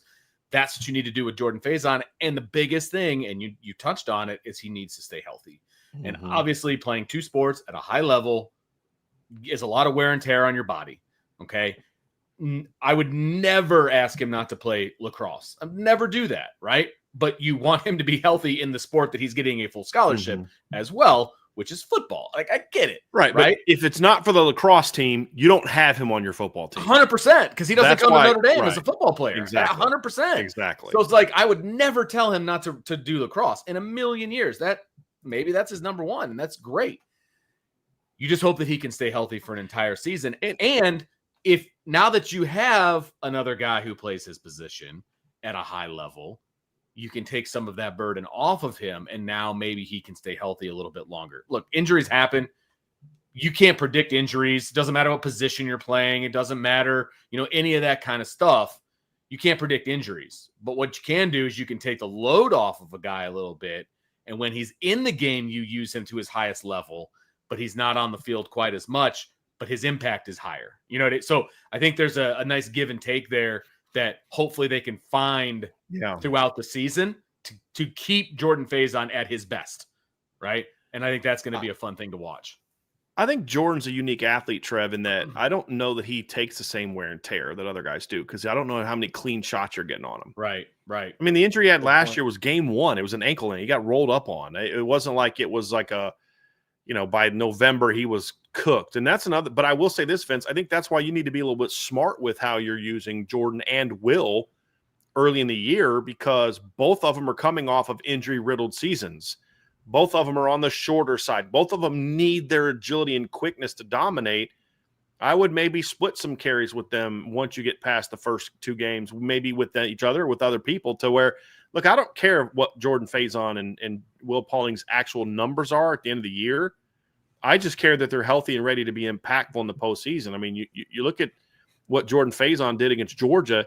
His numbers don't blow you away. Their numbers, I'm like, hey, you want to know how good Jordan Faison is? Go watch him against, Georgia. And you're going to be like, all right, cool. Let me look at the numbers. He must have gone off that game. 4 catches for 46 yards, 2 carries for 9 yards. Dude, what are you talking about? I'm like, but just watch the game, though, and how he was able to work open and get open and make those clutch plays, and they were money plays. And then you go, look what he did against Indiana. And it's just like, he's such a different player than Jaden Greathouse and Will Pauling. I mean, and Malachi Fields. That's the other part of this too, Vince, is you're getting 3 guys we just talked about that all have 3 very distinctly different skill sets. Now, I would argue him and Will Pauling have a comparable skill set, but him, Jaden Greathouse, and Malachi Fields all have 3 very different skill sets, where Jaden Greathouse can make people miss, but he's at his best up to the catch point. That's when he does his best work. Same with Malachi Fields, meaning they're guys that they're great route runners and they make great catches, but they're not going to make their living throwing a bunch of screens to go make people miss and those type of things. Jordan Faison can do that. He is a guy you run a slant to, hoping he can make a play. He is a guy that you want to get on more chase routes, meaning overs, crossers, digs, things where you got to chase him across the field. I thought the mistake last year, and it was kind of out of need, you had to run him on more stop routes, comeback routes, go routes. That's not where Jordan Faison is going to make his living. But when he was running stuff, crossers, overs, posts, things like that, post snap switch up, that's where he's going to make his living. And so when you look at kind of what he brings to the table, getting him healthy gives you a third distinctly different skill set that teams have to prepare for, that just makes it harder to defend Notre Dame when they're all going. And that's why it's imperative that Jordan Faison get healthy. And then there's somebody in the chat that's trying to turn in this a Jaden Greathouse versus Jordan Faison silly conversation. And it's just like, dude, it's like Greathouse is better than Faison, but who cares? The reality is Notre Dame is better when they're both playing, when they're both being used to their skill set. And I think we can get wrapped up too much into who's the slot, who's the outside. Doesn't matter. Especially if they do more post-snap switch. Are you calling them on plays where they can thrive? Jordan Faison's 5 and 10, maybe. I'm not running a million slot fades to him. You guys get that, right? Like, he's not suited for the number one play you run from the slot. So don't ask him to do it. I'm wanting him running slants, hitches, crossers, overs, digs, screens, things like that. That's where I want him making his living. And in this offense, that's outside more than inside. But at the end of the day, it's what he brings to the table that I like, not this argument about whether he should be inside or outside. Get him routes. You can move him around. You can play him in the slot at times, play him on the outside at times. But he brings that skill set where if you can get Jordan Faison going with screen game, quick game, over routes, crossers route. I mean, he caught the one ball against Oregon State, but that wasn't the most impressive play he had. It was that one play. I think he ran like a little reverse pivot route, just juked the heck out of the guy, catches it, and then runs for a bunch of yards afterwards. Like, that's where Jordan Faison makes his living. And that's where he needs to be used more by the coaches, because now you have a very complementary skill set between the three. And that's what makes this unique. It's not three cookie cutter players. That's what I like about the Alabama room. That's what I like about the Ohio State room, is they're different players, but even more so Alabama, Notre Dame, because there's a little bit of a different type of skill set than in Ohio State. But, Cardinal Tate's not like Jeremiah Smith, and neither of them are like Brandon Ennis. Like, they bring different strengths to the table. They're not just like, that was the one weakness of the 2018 room, is if you had two corners like Clemson had, where you had two long, tall corners that could handle bigger receivers, you didn't have a whole lot else. You didn't have a whole lot of other bags of tricks in your arsenal there. This way you have different skill players, so you can go out there and game plan differently, which is what makes them very highly effective. Yeah, I mean, we talked about diversity of talent and how much of a need that is for Notre Dame. Look, man, Malachi Fields, Jaden Greathouse, Jordan Faison, and Will Pauling, who we're getting ready to talk about, all have very different skill sets. Even Will Pauling and Jordan Faison, who are, when you just look at them on the depth chart, some people might consider them the same guy, because I think a lot of people, attribute height and weight to being the same person. You know what I mean? But it's different. Not all 5'10s are built the same. Not all 185-pound receivers are built the same. But when I look at somebody like Jordan Faison, he brings you that different type of he brings you that different type of skill set to the offense, which I think is something that, transitioning over to Will Pauling, I think that's something that he brings to the table too. Now, when I think about somebody like Will Pauling, he's a little bit of that unicorn type, because he is a burner vertically. That's something that Jordan Faison has good speed. I mean, they're not running a reverse kickoff return to somebody in the college football playoffs who doesn't have decent speed, I would assume. That's why they use, Jordan Faison on that play and not Deion Colsey. But, when I think of he's more quick than fast, but he plays really quick, and he plays fast. Yes. Exactly. He's not going to go run a 4.3 at the combine. But straight line speed, somebody who might be able to do that. I don't know about 4.3, but somebody who might be more in that ballpark is Will Pauling. He actually ran a 4.39 according to Bruce Feldman's Freaks List thing last year. He had Will Pauling as a 40-inch vertical and a 4.39 in the 40-yard dash for however was apparently Wisconsin times that. Virginia did. Notre Dame doesn't. They do the GPS. They don't do 40s anymore. Notre Dame. They used to. They don't do that anymore. Now they just have the GPS numbers. Yeah, Wisconsin, they still did it, and they had him down as a 4.39, which backs up your point, Trev. Yeah, I mean, he's somebody that can be used in multiple different ways. I mean, they might not out of the slot run a slot fade to Jordan Faison. They might do it to Will Pauling, though. I think we saw that, didn't we, in the Blue Gold game? We did. Got overthrown, but he just accelerated away from, I think it was Ben Minnick, who's one of the faster DBs they have, by the way. Will Pauling is the one unicorn on the roster that, and I want to get your guys' thoughts on this. I'm not 100% confident in how they're going to use him because of his diverse skill set. I can, if somebody were to ask me, hey, what kind of routes do you think they're going to run with Malachi Fields? Deep comebacks, post routes, vertically oriented routes. Jaden Greathouse, you're using him on overs, you're using him on slot fades because of his body type and contested catch rate. Jordan Faison, you want to get the ball in his hands as quickly as possible for what he can do after the catch. And in this offense, that's the outside receiver. But then I get to Will Pauling, and he's the one guy that in this rotation, I don't know what that's going to look like for him. So I wanted to get your guys' thoughts on how they might potentially use him with his unique skill set. I mean, it's hard to know, because I don't think that Wisconsin always did a great job of using his ability to stretch the field. I mean, the LSU game was one of the few games where I saw him do that, where they actually let him go vertical and he went off, just torched them. But at the same time, LSU didn't have a very good secondary in 2023 either. I mean, a lot of people torched the LSU secondary in 2023, and I'm not even trying to take a shot at my guy insured by Big because I think he would agree with me. That's why they fired the D coordinator and brought in Coach Baker. It's because their pass defense was terrible, but he still went out and did it. You know, it's how are they going to use them? And what's funny is it's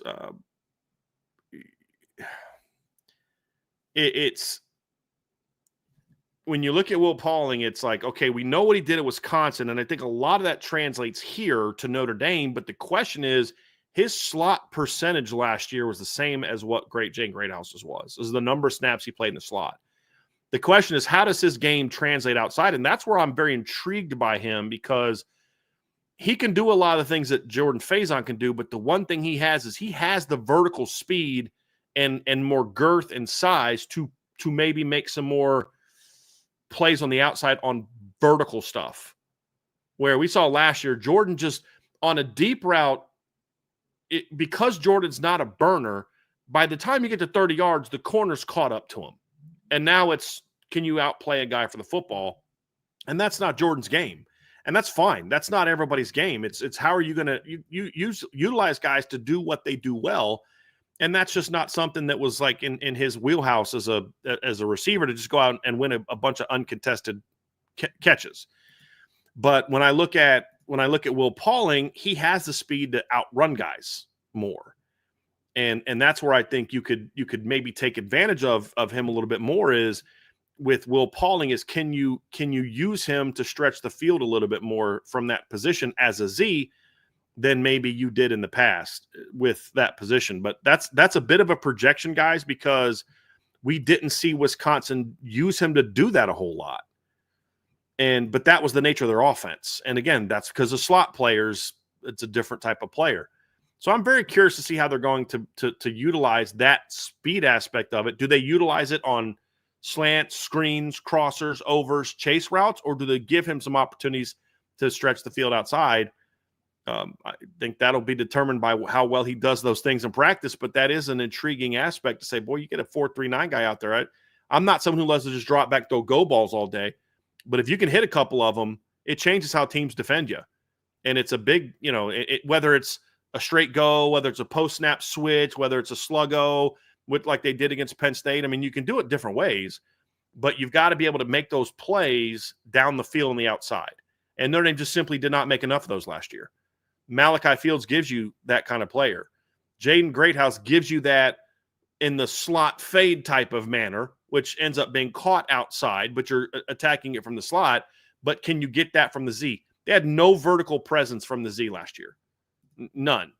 And because first of all, you didn't have a quarterback that was real great at throwing it, but you just didn't have receivers that were hitting it last year. I mean, you thought Chris Mitchell could, and he didn't really get those opportunities. And then, of course, as we talked about, Jordan Faison wasn't that guy for Notre Dame last year either. Notre Dame only attempted 3 passes beyond 20 yards to Jordan Faison last year. And he caught 2 of them for 2 of the 3 for the 71 yards. He caught the post route against Indiana, which again, that's a chase route. You get to that stick and you're beating them across the field. Another one was on the post corner route against Army. If you guys remember that touchdown catch where he ran a post corner, that's the kind of stuff you want to be using Jordan Faison on. Is stuff where he's able to use his quickness at his top end to screw a guy into the ground, and that's how he makes his big plays. But just running the straight go routes, that's not his bag. That's not where he's going to be successful. And same thing with Will Pauling. That's where I want to see if Will Pauling can bring that element to the table. It's an unknown, but I want to see, because otherwise, what we know of him, he does a lot of the same stuff that Jordan Faison does. And I think there's some times where I'd like to see those 2 guys in the field together. Mm-hmm. At times. Well, that's, I mean, this is not what we're talking about right now, but I think we're going to get into it in the next segment. The creativity potential of this room, I think, is fascinating. And we can talk about that in the next section. But we've talked about 4 guys in this wide receiver room, all of whom are going to play and are going to play significant snaps. Okay. I think we can all agree on that. To the degree of which is who and where and all that remains to be seen. And that'll be something that we get to figure out during fall camp and into the season. Now we are going to kind of talk about some guys that are now battling for those other spots, that 5, 6, 7, 8, etc. Where are they going to fall and how much are they going to be used? Okay. Because look, could Notre Dame have a successful season offensively if they played these top 4 guys and then inserted a couple guys for 5 plays here, 5 plays there to give a break? Yeah, they could. Could they be even better if some of these guys step up and make this room super deep? Yeah, that's another big time yes. And so are they going to do it? In what order are they going to do it? And all of those different things, I think, is going to be a fascinating thing to see. And so let's talk about these guys, Brian. Go ahead. I think the biggest guy in the next group that has to step up is Micah Gilbert. Mm-hmm. And that's what made me so disappointed in the game late in the year when he dropped, was it Stanford, when he dropped that, what should have been a touchdown, because he smoked the guy off the line. Just smoked he did. And then just dropped it. He was so good last spring, not this spring, but his freshman year. He was so good in the spring. And you thought he was going to perform, and he just, for whatever reason, they didn't trust him enough to put him out there. And then he misses this spring because of a hand injury, which was disappointing. I don't really know what to make of Micah Gilbert, guys, because we've seen some things from him that are like really good. But for whatever reason, the staff didn't feel like they could put him out there last year. Does he take that jump? Because the reason I think he's so important is because he's the most natural boundary. Right now, Cam Williams is going to be playing both outside spots. In the spring, Cam had to play boundary almost exclusively because you didn't have Malachi Fields and you didn't have Micah Gilbert. Right, because his hand was broken. Right. Yeah. Cam can play the boundary, but we've always said I like Cam best in that Z spot because Cam is almost like, he's kind of like a bigger version of Will Pauling, like in Jordan Faison, where you want to get him a slant and a cross and things like that, where you can let him use his speed. I still remember watching him smoke Chance Tucker on a post route for a touchdown in the Jersey scrimmage the year before. And, but 2 springs ago, Micah Gilbert was just a dude. Well, I'm talking about Cam at that. I'm sorry. But Cam's got that field stuff, but you got to play Cam in the boundary if you don't trust Micah. Right. And so that's why I think Micah Gilbert is so important, because that allows you to then work Cam Williams more as a field player. Because and he also, this is a big year for Micah, guys, because I'll argue that how well Micah performs this season is going to determine whether or not Notre Dame needs to go find another Malachi Fields in the portal next year. I think it's a big year for Micah Gilbert. That's putting a lot on a sophomore, but that's the reality. If he can't start to show it this year to some degree, and it doesn't mean he has to catch 50 balls, because Kenny Minchie and CJ Carr showed Notre Dame they don't need a portal quarterback, and they threw a combined, 1 pass last year. It's also about the work you put on a daily basis and then how well you perform in your limited opportunities. But he's got to show them every day in practice and when he gets opportunities in games, hey, guys, you don't need to go to the portal next year for a boundary. I'm that dude. Like, okay, I only caught 20 balls this year, but trust me, I'm that dude. Because I think they'd prefer it be him or Cam or somebody else as opposed to having to go get another transfer guy. But this is a big year for him, because if he doesn't step up and really be more consistently effective and forces one on the field, then you're going to see Notre Dame go back to the portal next year and try to find their next Malachi Fields. I mean, they may still try to do that anyway, just if there's a good enough player. But it'd be nice to go into the portal next year and be like, guys, they don't need to worry about a portal receiver. They need to overpay for a guy from the portal. Pay Micah Gilbert and this guy on your own team, because those guys are dudes. So, and Micah brings you size. He's long, he's physical, he's strong. He can, make guys miss after the catch with his size and strength, but he's a guy that's going to do his damage up to the catch point. He's going to be physical. He's going to be a good route runner, ideally. He's going to be a good contested ball catcher when he reaches his peak. He's got to be more consistent with it. And what hurt him in the spring 2 years ago, Vince, you remember, is when he would actually go up for the ball, he could out-muscle you. But he would then drift and let the guy get into his body, and then he'd get covered. That's a technical thing to be improved. The skill set is there for Micah Gilbert to be a really good football player in college, but he's got to take that jump this year. And then that allows you to say, hey, in a lot of these games, Purdue, Arkansas, Boise, we don't have to play Malachi Fields 90% of the reps, because we've got confidence in Micah can go out there and make plays, and that allows us to keep Malachi fresher for the postseason and some of the bigger games in November. So that's why I think this Trev is a huge, huge offseason and a huge season for Micah Gilbert. Yeah, in my estimation, Micah Gilbert kind of unlocks the depth of this room, and the depth of Notre Dame's receiving room is why we're so high on them. But after the top four guys, we're talking about, between KK Smith and Cam Williams and Micah Gilbert, we're talking about people that have a combined 3 career catches. And those all came by way of KK Smith between the Purdue and Stanford games, the 2 worst opponents that Notre Dame played last season. And so Micah Gilbert, if he's able to come in and be a reliable piece in the boundary. Because, it'd be easy to just, if Malachi Fields needs a breather for a drive, you just stick him out there and ask him to block. But if you can come in and be a part of the offense, one of the reasons why we're so high on the defensive line room is because they can come at you in waves, and we don't think projection, but we don't think that there's going to be a massive drop-off in talent from guy 1 to guy 2 when they have to step in. Can Micah Gilbert be that guy? Can he step in and they can still run traditional plays through the boundary? Like if you go and ask Malachi Fields to run a deep comeback route, can you ask Micah Gilbert to do the same? That's the level that he has to get to. Because there's a world where, and this is not ideal in any stretch of the imagination, but there is a world where they can just, between the Z receiver and the slot receiver, they could just rotate between Jaden Greathouse, Will Pauling, and Jordan Faison. If they weren't confident in, the Cam Williams of the world, the Logan Saldates, the KK Smiths, like if they weren't confident in them, they could just run a 3-man rotation between those 2 spots. But you're not going to ask Will Pauling or Jordan Faison, and ideally not Jaden Greathouse, to then also go step in and replace Malachi Fields in the boundary. Jaden could do it, but you'd have to alter your usage. Mm-hmm. You can't use him the same way you're going to use Malachi Fields. Exactly. And to a degree, that's okay. You can have a package for him.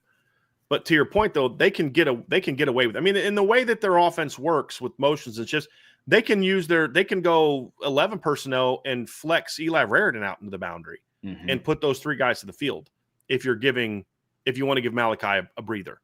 Or you could stack the boundary guy with a flex tight end, and now he's not doing the one-on-ones. You're doing different things with it. So there's certainly ways that a creative coach can alter how he uses the receiving core when Malachi needs a breather. But ideally, Trev, to your point, you have a guy that you can plug in there and say, we don't got to change a thing. And that's where Micah comes into play. Yeah, and his depth in the room. Look, we're talking about a guy in Malachi Fields that's played over 700 snaps in each of the last 2 regular seasons. He played 783 snaps in 23 and 701 snaps in 2024. Odds are Notre Dame's making the postseason again. You don't want your go-to main transfer portal pickup to be hovering, over 700 snaps in a season before they even get to the postseason where they're going to face their steepest competition. Ideally, he's a little bit more fresher than that. And that's what Micah Gilbert gives you, the potential to kind of unlock the rest of the depth in that room. It's going to be a big season for him. And I'm with you. I'm not super comfortable saying, this is all on the shoulders of Micah Gilbert, because we're talking about a kid that has 0 career catches, but he has the potential to do it. I think I would have, along with the majority of everybody else, I would have felt a lot more confident if we saw him this spring. But that unfortunate hand injury kept him out. We didn't get a realistic look of what that could be. But that's why I'm excited to see him in fall camp, in this room at full strength in fall camp. But, man, Micah Gilbert can really unlock some things for this Notre Dame offense. I'm with you. It's a big offseason, big season for him. Another big season, in my opinion, is the next guy we're going to talk about, because we're on the verge of a make or break situation, in my opinion. You guys can tell me if I'm wrong. Trevor and I were kind of discussing this before the show started, Brian, and KK Smith came up and we were talking about what he can bring to the team this year, what that's going to look like. Does he have an opportunity to kind of change some things on his projection, right? On his path and the way things have gone for him so far since he's been on campus. So much potential has not been realized yet for a variety of reasons, right? Injury and circumstance and some things like that. This just feels kind of like, and you can correct me if I'm wrong, Brian, this kind of feels like a make or break season for KK Smith, because it feels like if he doesn't break into this rotation and do, and kind of make a name for himself within this room and in this rotation, and I'm not saying he needs to be a starter, I'm saying he needs to contribute in a meaningful way, then things might pass him up. They're gonna end up over, recruiting over him. They're gonna end up kind of not pushing him out, but from a playing standpoint, not that, yeah. You know what I'm saying? From a playing standpoint, there's going to be guys that are going to be ready to take those snaps. And so I just feel like it's absolutely really make or break year for KK Smith. Okay. I mean, we've talked a lot about him a lot. We don't need to hammer it. Look, he's one of the fastest guys they have. He's a big play weapon. He has, let me rephrase, he has the potential to be a big play weapon. But he doesn't have the functional strength and hasn't had the functional strength to be that guy. He hasn't shown the consistency to be that guy. He will get passed up if he doesn't have a big fall camp. It's just there's too much talent in the room with Cam Williams, with Elijah Burris, who's coming off of a great spring. You can do some things with Micah Gilbert over there in spots. You've got Will Pauling, Jane Greathouse, Jordan Faison are all guys competing for those field roles because KK can play Z or slot. You've got Scrap Richardson's coming along. You're hoping to sign a big-time class in the 2026 class. Like, dude, if you don't make that move now, then it's just unfortunately not going to happen for you. And I'm hoping he can because he brings a unique skill set to the roster, Vince, that they just don't have. And, you know, like Trev, you and I did a breakdown, and I mean, we don't need to talk too much about KK, and we'll transition right into Cam Williams because they're in the same situation in a lot of ways, in that those are two guys that bring a very different skill set than what everybody else has in just pure God-given speed. They can just flat out fly. Notre Dame doesn't have a lot of that at receiver in the proven guys. I mean, Malachi Fields can stretch the field, but he's not going to go to the combine. To your point, Trev, I don't know that he's going to run a 4.42 like Miles Boykin or a 4.43 like Chase Claypool or a 4.43 like Kevin Austin. Definitely not a 4.32 like Will Fuller. But these guys can run those type of numbers. I'd be shocked if Cam's not a mid to low 4.4 guy. Be shocked if KK Smith is not a mid 4.4 guy. They have that ability to stretch the field, but they haven't proved that this is the niche guy we were talking about earlier. KK and Cam. These are the guys that, if with a good camp, they may not take a million snaps away from the veterans, but they can say, hey, we're going to give this kid 10 snaps a game. And when he's in there, he's getting the ball 3 times, 4 times. We're going to throw him the ball because he can do this. He can do this. He can do this. And we're going to give the defense something to think about when he's in the game. And then we got some counters off of it. That's what's at stake for these two guys. And that's kind of where I'm coming from, like with KK, but then also that's true for Cam Williams because he's not in the same stage, Vince, because he's in year 2 instead of year 3, but it's a similar situation. Like, dude, you were a guy that there were high expectations for coming in. We understand why you didn't play as a freshman, but now it's time for you to start taking the game of football real seriously and decide that you want to be a great player and that you want to put in the work to be a great player because God-given ability. I don't know if there's anybody on the roster that just has the 6'2", 200 pounds, burner, fast, athletic, can make people miss. I mean, he's got the whole package physically, but he does not play receiver yet. Like, you're going into year 2 now. This is a big year for you, and it's a big year for Mike Brown with him. Is you got to coach that guy up. There's too much ability there to say, well, he's not doing it. We got to find somebody else. These 2 kids are the 2 game changers we talked about, guys, that if one of them steps up, and this is repeating what you and I said when we kind of did a post-season sort of look at the receiving corps event, Trev, is one of these 2 guys needs to step up and force their way into at least a niche role where it's like, when this guy's on the field, you gotta watch out because they will run by you. And you don't need both of them to step up. If they both do, look out. But you need one of them, in my opinion. And whoever doesn't get it done is going to find themselves having a hard time to stay on the field. Notre Dame's receiving room is going to reach the ceiling that we believe that they can in 2025. The emergence of one of KK Smith or Cam Williams is a must. It's not a would nice to have. And for the reasons that you listed off, the skill sets that they provide. I said this before, and I don't want this to come off like I'm hoping for one of the other. Just reading the room, KK Smith is a Cam Williams light bulb away from getting passed up. Then you also factor in the fact that Will Pauling is now also a burner and is the same height as what KK Smith is. I mean, you add all those factors in, KK has to have a big rest of the offseason. Cam Williams has to have a big rest of the offseason because if Notre Dame's receiver room is going to reach the top 10, top 5 potential that we believe that they have right now on their roster, it's a must that one of those two guys needs to, because that's the element that they've been missing. And if the light bulb goes on for both, yeah, this will be dangerous. And lastly, Vince, the three freshmen, it's almost like you don't need any of them to play. It's a growing year for them. It's a learning year for them. It's a just learn the offense, get stronger, get in the weight room, do all that. But can one of them kind of do something and say, hey, I'm going to force them on the field? I'm not expecting it from any of them. I think they're all going to need time, but they'll get that shot. I mean, you can go into the season thinking, well, we're probably going to redshirt this guy, but then the guy goes out in fall camp and you're like, yeah, we're not going to do that. I mean, Notre Dame went into the 2023 season. I can promise you this is true.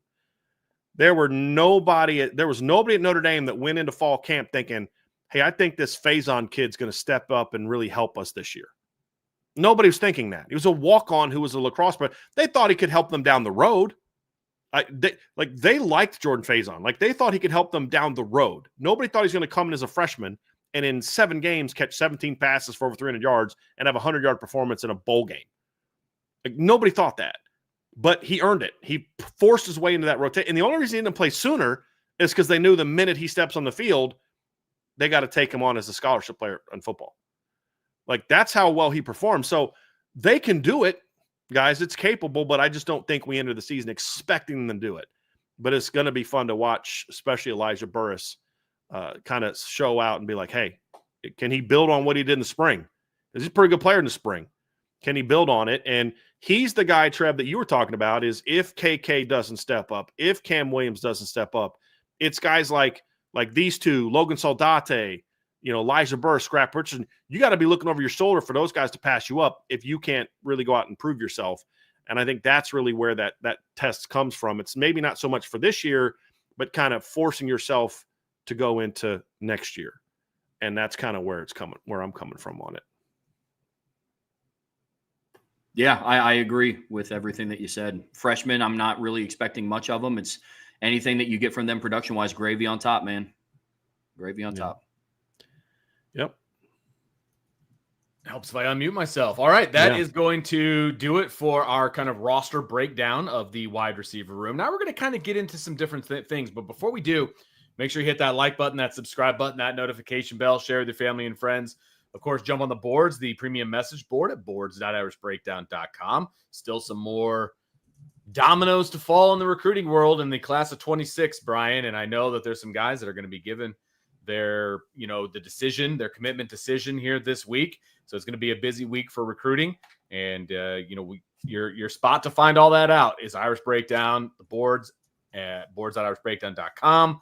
And we will discuss how it helped Notre Dame, how it didn't help Notre Dame, whatever the case may be with whatever decision these guys make and what impact they have. And so you're not going to be on the inside unless you're on the boards. That's the bottom line. So definitely jump over there. And of course, Brian talked about it earlier. A great way to help us out is to jump on the podcast side of things. Give us a 5-star review. Give us a review. Be honest. We love it. We'll take your honesty, but 5-star reviews definitely help. Doesn't cost you a dime. It definitely helps us big time. It just costs you your time. And we really appreciate you guys going out of your way to do that, to help out Irish Breakdown and what we're trying to do here. And we love having everybody that's part of IB Nation, be a part of it and helping us out. We really do appreciate it. It means a lot to us, and we couldn't do it without you. So again, if you want to jump on the premium message board, boards.irishbreakdown.com.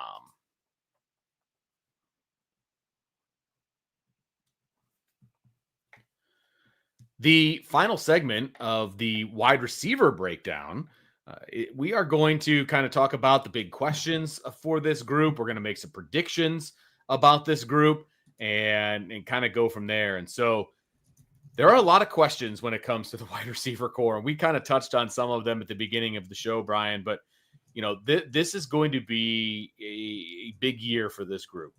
There are always high expectations for this group, and some people will say that they have not met those expectations. And as Trevor said, wide receiver is very dependent on a lot of other positions within the team. That's why we love football. It's a very team-dependent sport, and wide receiver is definitely one of those things. And so the biggest questions for this group are numerous. But first of all, can the expectations and the potential of this year come to fruition throughout the season. I think that's the biggest one. Can they meet the potential with production, Brian? That's the number one question for me. No doubt about it. Yeah, it is. And it's going to determine just how good this unit is. Right now, we're talking about potential. When it becomes more about production, then they're going to have a shot to have a pretty good situation. Yeah, no doubt about it. Yeah, 100%. And Trev, another one that is on the minds of everyone, and it has to do with the production and the potential and all of those different things. Is, and we've talked about, Fields and Greathouse, and they've each had kind of an opportunity to be the guy, to be the number one guy, be the ace of the staff, if you will. Can they both be the guy? Can one guy be the guy? Like, what is this going to look like? And what happens if they both reach that potential? What happens if neither one of them reach that potential? Yeah, I mean, first and foremost, can they? Yes. Why would you even put? I'm sorry. Why would you even put that out there, Vince? Why would you put that out there? Come on, man. Go ahead, Trev. Trev handled like a pro, man. But I'm like, dude, why would you put that? Why would you put that out there, man? Goodness gracious. Can they? Yes. Yes, they absolutely can. Jaden Greathouse, we saw do it. The two biggest stages that you can possibly be on in college football, the Orange Bowl in the semifinals and then in the national championship game. His question is more, can you do it week over week? What will your impact be consistently? Malachi Fields, can he? 100%. Yes, he absolutely can. Where I'm at with him, look, love what he did at the P4 level, at the ACC level, but Notre Dame didn't bring him in to do that against the 5 ACC opponents that they play week in and week out. They brought him in to be a difference maker in the postseason when you play Ohio State, or if you play Texas, or if you play Bama, or if you – that's going to be the question with him. Can he? 100% he can. He has all the physical tools. He has all the experience to do it. Question mark is, can he? What happens if they both do? This Notre Dame's offense, legitimately, and some, if you want to call it a homer take, you can call it a homer take. How do you stop this offense if they both do? Legitimately, on paper, you just look at the football team. Take my hat away, take the IB flag away from behind me. You look at this team on paper. They have one of the best offensive lines coming back in college football. They have one of the best running back tandems. They have the best running back. Then if they have two number one guys that produce like the number one guys and be the guy, we haven't even talked about their 6'7", 250-pound tight end yet. We're not talking about Will Pauling or Jordan Faison or Cam Williams or Micah Gilbert or KK Smith. If just those two guys do, how do you stop this offense? And that is a legitimate question. Now, to wrap this up, and I don't want to harp too long on it, if neither of them do, they're in trouble. I'll just call it like it is, and it's going to look a lot like what it did last season. They're going to be in trouble throwing the football. Mm-hmm. They're going to, could they run the ball well enough to make a title run? Sure. It's going to be tougher. It is going to be tougher because you won't have Riley Leonard to bail you out the way that you did last year. It's just going to be tougher. So if neither of them are as good as they were, like if Jaden Greathouse is just in the regular season, the same guy he was last year, production wise, and let's just say his performance matches his production, meaning it's not like he's open all the time, but they're just not throwing the ball. That's different than he's just not getting open as much. If Malachi Fields comes here and he's either gets banged up or he just doesn't, like, he's not what we hope he can be, I think this offense is not going to be able to reach its full potential. I don't care what the O-line does. I don't care what the quarterback does. I don't care what the running backs do. Because at the end of the day, it's not about, are they going to be good enough to get them to the playoff? Of course they will, because they'll still be better than last. If they're just, slightly less, if Malachi's a slightly less version of what he was last year, that's a disappointment, but it's still better than what they had in the boundary last year. If Greathouse just repeats what he did last year, Jordan Faison repeats what he did last year, that'll get you to the playoff. I don't know if it's going to get you to the title game again because you don't have Riley Leonard. But if the standard is like, okay, is it going to be good enough to compete for championships? That's the question. And if at least one of them doesn't step up, it's going to be much harder to do that. If they both step up, I think, Trevor, you asked the right question. Who stops this offense? Because, okay, maybe you can take them out, but then what do you do about Eli Raridan? What do you do about Jordan Faison? What do you do about Will Pauling? Oh, and by the way, there's this run game driven by this cat named Jeremiah Love and his partner in crime named Jarian Price that you got to deal with as well. That's the whole point. It's like, what do you do if this team learns how to throw the football? Like, how do you stop it? I mean, I've argued about Ohio State last year. What helped Ohio State in the postseason is they started early in games being more effective running the football. Yep. And getting their running backs the ball. And that when they did that, they were better. Because if you have to then worry about Travion Henderson and Quinshon Judkins, how do you cover those receivers if you have to worry about that? That's what I think the Max Clare pickup for Ohio State was such a great pickup. I'm busting Arch's what's in the chat, so I'm going to throw him a little love here. I'm just having some fun, kind of giving him a hard time today. But if you have to spend all this time on Cardinal Tate and Jeremiah Smith, how do you defend Brandon Ennis? How do you defend Max Clare? How do you defend James Peoples in the run game and out of the backfield? How do you defend Julian Sands' scrambling ability? That's what having multiple dudes can do. And nobody's going to have any dudes in the backfield like Notre Dame does. And when you have those type of impact players that you have to game plan for on the perimeter, it just makes this offense incredibly difficult to stop. Incredibly difficult. Another big question that we want to discuss here, guys, is the big game production.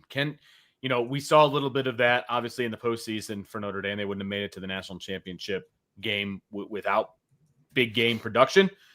But can we see that from a more consistent level? Can we see it in game 1 against Miami? Can we see it in game 2 against Texas A&M? Can this offense lean on the wide receiver room to make big plays when it counts, when it matters? Can they put this team on their shoulders? I think those are going to be some big questions. Look, we saw a big-time catch from Bo Collins in the Texas A&M game last year. Big-time catch. That back shoulder there, I think it was a third down. It was a back shoulder to the left side. It was a massive catch. And we're like, okay, that's why they brought Bo Collins to Notre Dame, right? And then we didn't see it as much moving forward. Now, he made some big catches in his Notre Dame career last year, no doubt. But can it be more consistent? And not just from one guy.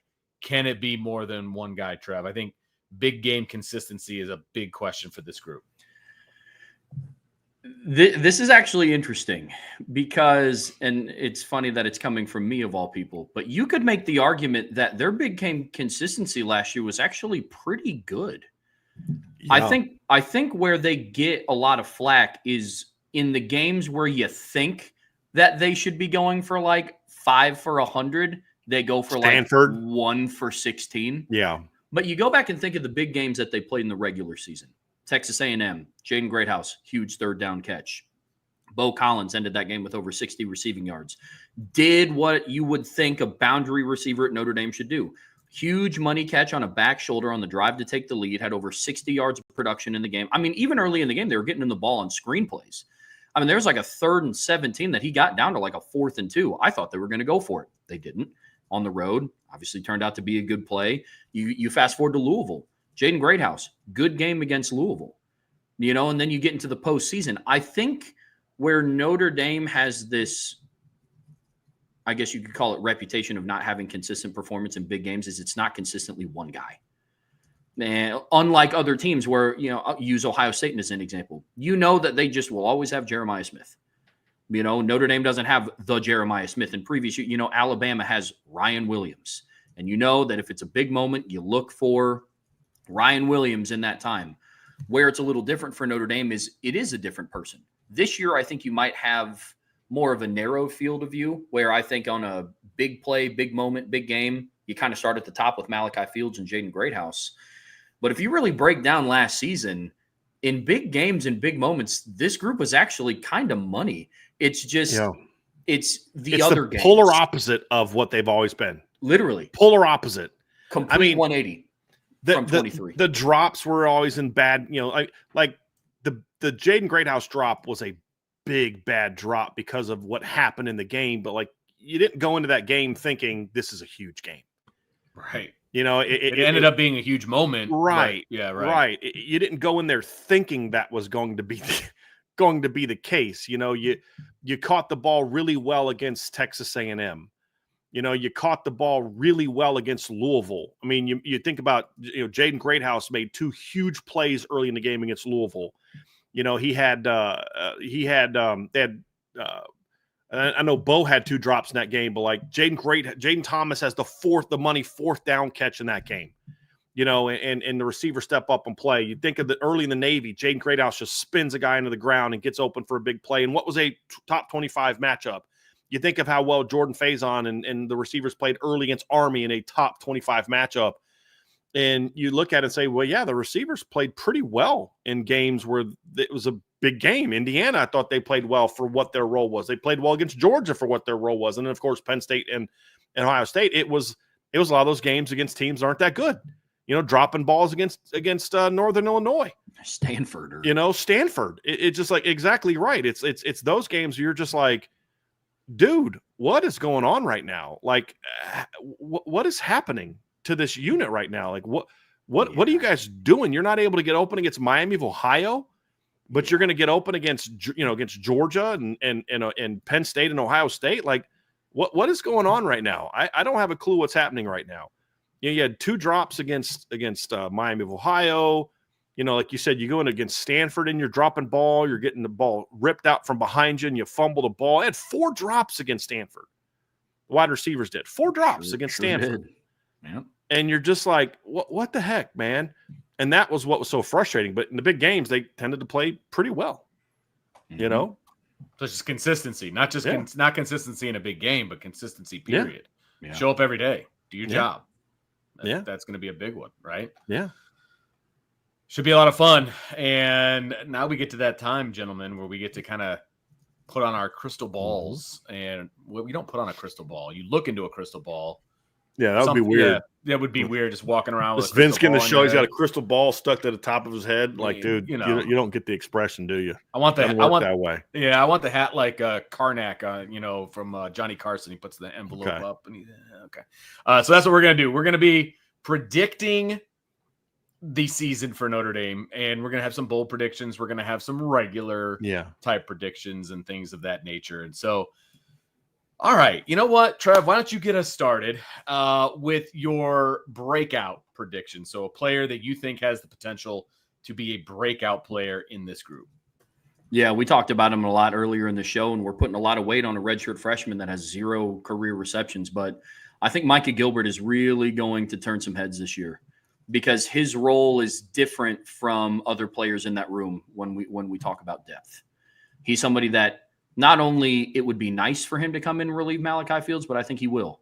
And I think he's going to be somebody that we look back on and we say, hey, look, a lot of pressure on this young kid going into the season.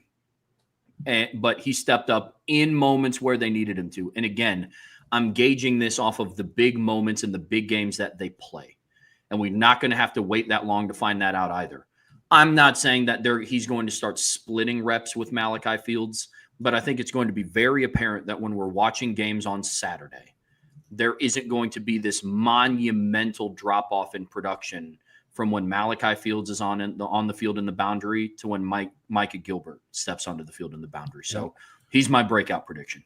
Listen, Micah Gilbert was mine too, so I just want to add a little bit to what Trevor was saying. I'm not saying breakout as in he's going to usurp, Malachi Fields, right? That's not what I'm saying. He has 20 catches. That's a breakout, guys. He had 0 last year. Yeah. So the reason he's a breakout for me is I do think he will be counted on in some big moments. I think he's going to make some plays in some big moments. And then he becomes the guy in 26. That's the thing for me. Like, he is going to position himself this year to then take that bigger step the following year. And that was kind of my definition of a breakout in this regard, is that I think he's going to prove to a lot of people, coaching staff specifically, he can be trusted. He's a guy that can make some plays. Mm-hmm. And then once this season is over, he will be ready to take that next step in 26. So that's why he was mine. So I look at several different type of breakouts. I think Malachi Fields and Jaden Greathouse become bigger household names. Like I'm having a debate. I'm just kind of having fun, just busting Archer today. And it's all again fun. I love Archer. But the reality is, if Malachi Fields put up the exact same numbers for someone other than Virginia, we'd be saying he's more proven which I think is kind of a bad argument because he didn't play against Virginia. He played for Virginia. He played against Notre Dame and Louisville and teams like Tennessee, Miami the last couple of years. And he produced at a very good rate, especially when you consider how bad his quarterbacks were. But he's just not the name. I mean, I'm seeing Barian Brown and Dane Keeg and Eric Singleton and all these other guys get all the hype, and he gets none. And I think that changes this year, and I think it does for Jaden Greathouse as well. But my breakout, my guy that takes his game to a completely different level, that just raises his level of play and becomes his volume won't be phenomenal. He's not going to be a 70-catch, 1,000-yard guy, but you're going to look at him and say, that dude's ability to make plays changed the offense. It's Jordan Faison. Like, that's my breakout player. And when you look at what he did the last couple of years and you look at his production, I'm not saying he's going to go from, what he did the last couple of seasons to being a 70-catch, 1,000-yard TJ Jones type of breakout season. Last year, he had 30 catches for 356 yards. And I could see him being somewhere in that wheelhouse again. Or, maybe it's 40 catches for 450 yards.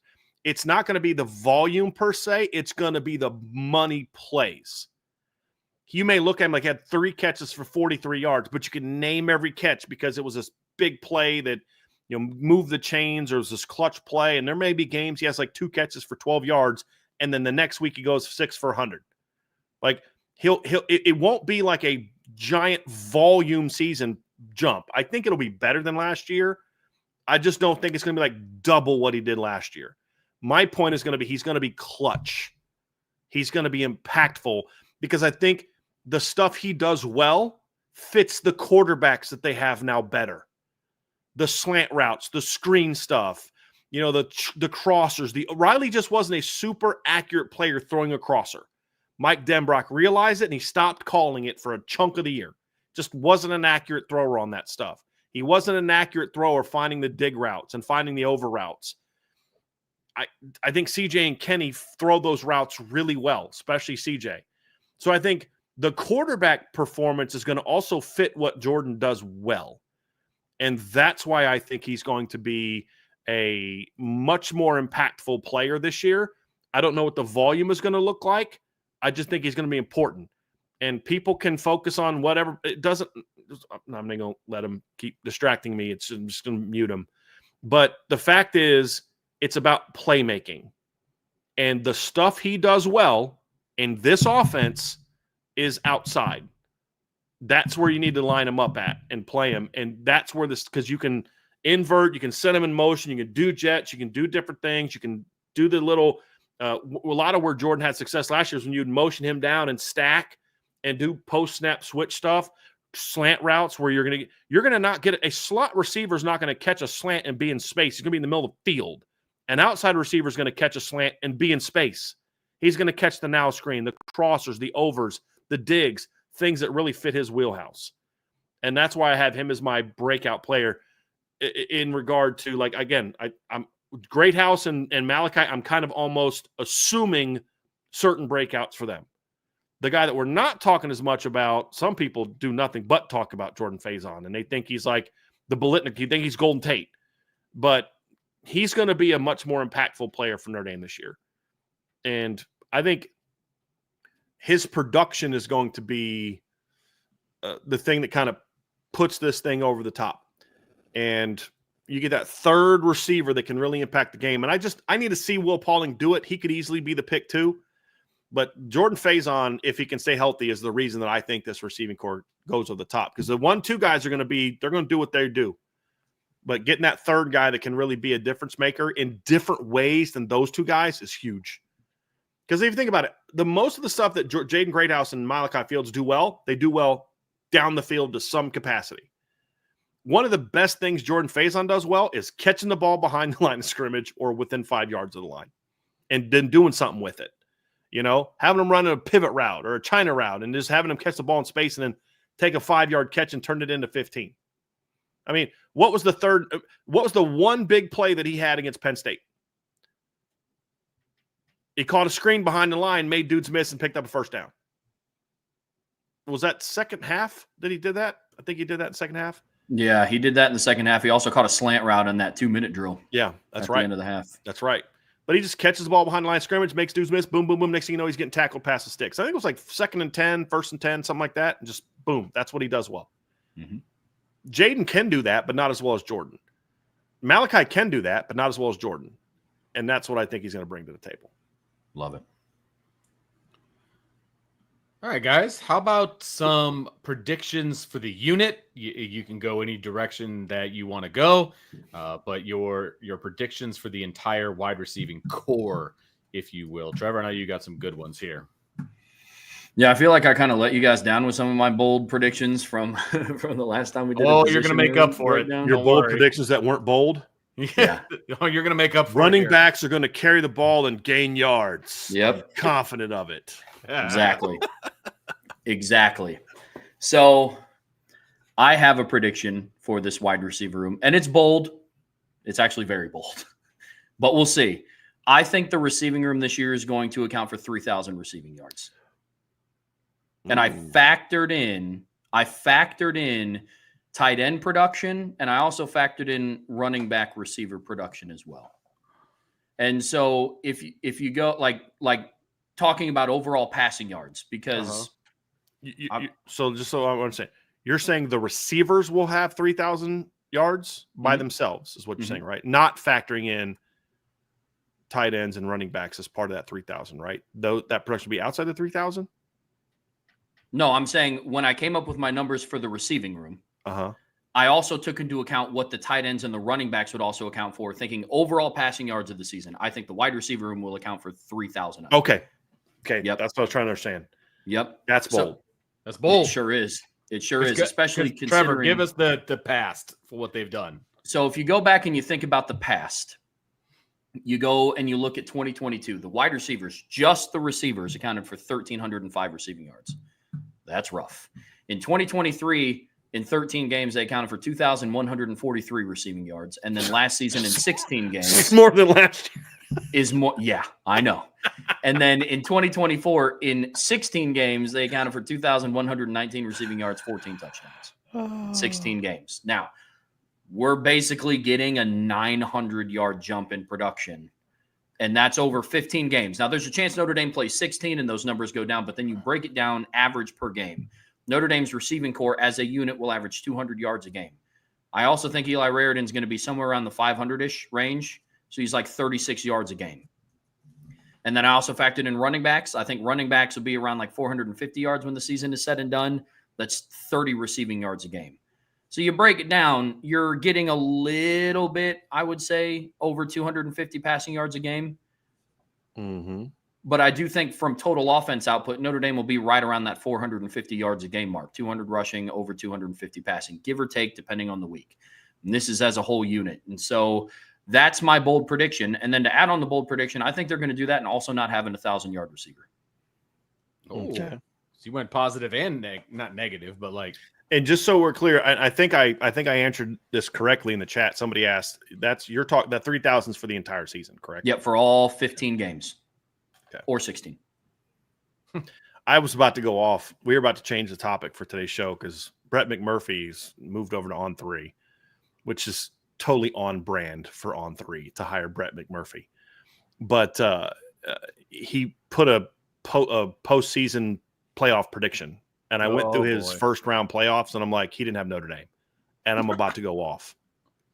But then I look down, and he had him as the 1 seed. Because I keep forgetting that Notre Dame can get a bye this year. I keep forgetting that. I'm like, this moron didn't have Notre Dame in the playoff. I'm about to go off. I'm going to have a rant and that. Oh, now he did have him losing in the semifinals, but whatever. But I thought I kind of was like, you got to be kidding me. This is your first article on 3, moron. So I take it back, Brett. I called you a moron. In this instance, it didn't fit. So I apologize. But it's like a backhanded compliment. But yeah, I keep kind of. But I think 15 games, I'm like, wait a minute, hold on. So you think they're going to get beaten in the semifinals? I'm like, oh, wait, dude, get it out of your head. They can get a bye this year. Keep forgetting that. Keeps messing with me. Number Can't one be changing the rules in the middle of it. Well, in your defense, we just got used to 16. I know, right? That's true. That's true. Yeah. Oh, so Vince, what's yours? That's pretty funny. That's pretty good. I was about to go off, man. The show, I'm looking at it right now. Today's show was going to be very different. It's a very different. interesting It's a very interesting bracket. I'll just say that. But I'm looking at it and I'm thinking he's got him losing to Boise and Miami. This, because he had Boise and Miami in the playoff. Oh, but in my head, he didn't have Notre Dame. And then I scrolled down to the next round and I was like, oh, my bad. Oh, glad I didn't tweet about this before I kept scrolling. Oh, that's great. Sorry. Oh man. Okay. For me, for wide receiver, I seem to fall into the trap every year of getting way too excited about the wide receiver room, and then I leave the season a little bit disappointed, if that makes sense. Like that seems to be where I'm at with the wide receiver room. I'm very excited about this wide receiver room, and I'm trying very hard not to. I want to temper my excitement. And my bold prediction is that I do think there are going to be 2 receivers that will equal, 2,200 yards. That was the number I want. So 2 receivers will combine to equal 2,200. So you got them having kind of almost having 2,000 yard receivers. Yeah. Yep. Vince is making my bold prediction look weak. I'm going bold, and I know that I'm going to get bit in the butt on this one, and that's okay. Well, that's what I mean. That's yeah, okay. when you make a team that hasn't had a 1,000-yard receiver in like how many years, and you're going to have 2 of them in 1 year, minimum average of 1,100. Doesn't have to be 2. It could be then one guy's going to be at 1,400, and the other guy's going to be at 7. Yeah, that's pretty dang bold, dude. Yeah. Well, that's where I'm going. I think that they have the opportunity. And I do think they're going to throw the ball around a little bit more. And I think they're going to have opportunities early on in the season to put up some pretty big numbers, because I think teams are just going to be focused on the run game, and they will quickly find out that that's not a great solution. But I think that's going to happen early on. So there you go. There's a bold That's take definitely bold. There you go. That's definitely bold. Yeah. See, I feel like you shouldn't have told him yours before the show, Trev. I think he was like trying to outdo you on that one a little bit. Like, I don't even know that I want to give mine now. Yeah. Like, you want actually have a new buddy. one. I mean, I tried to go bold and realistic. So, like, mine's going to look silly. No, I'm just kidding. I'm messing with you, Vince. I don't know that Notre Dame has never had 2,000-yard receivers in a season. But I will contend that they would have if in 2009 if Michael Floyd doesn't get hurt.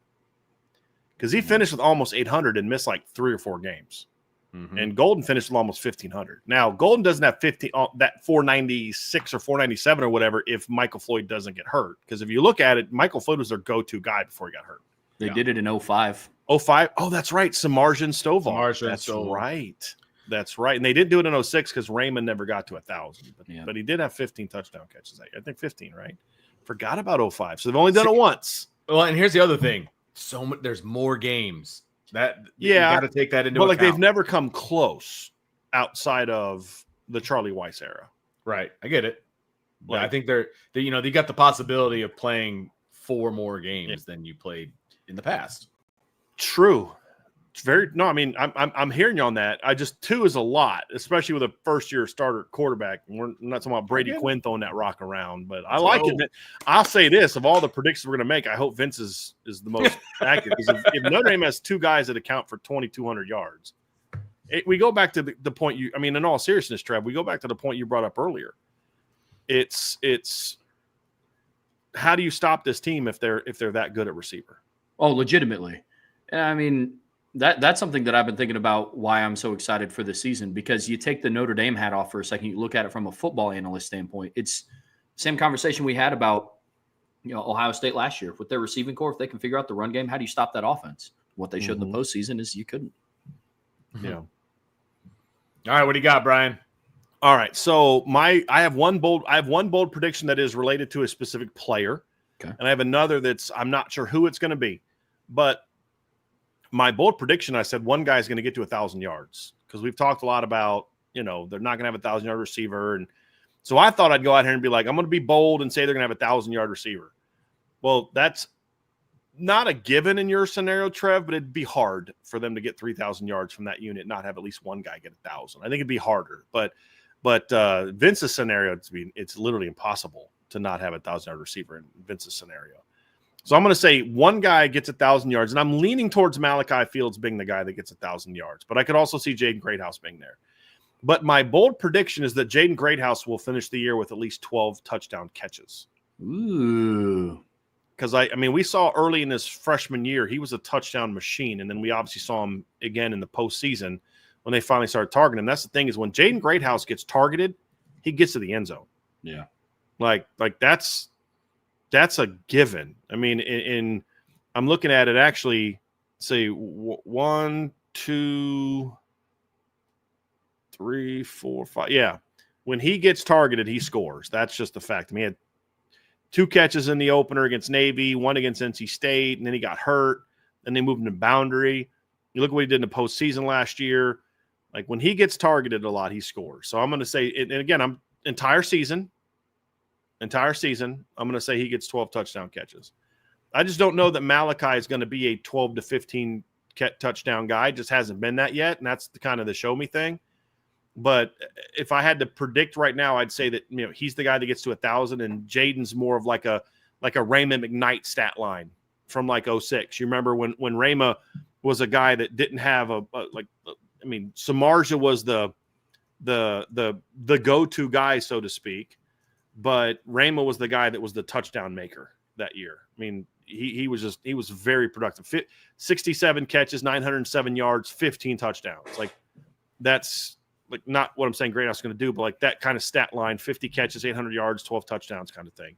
Yeah. And makes the most of how he's produced. And then I can see Malachi having a Jeff Samardzija type of stat line with 60, 70 catches, 1,000 yards, 12 touchdowns.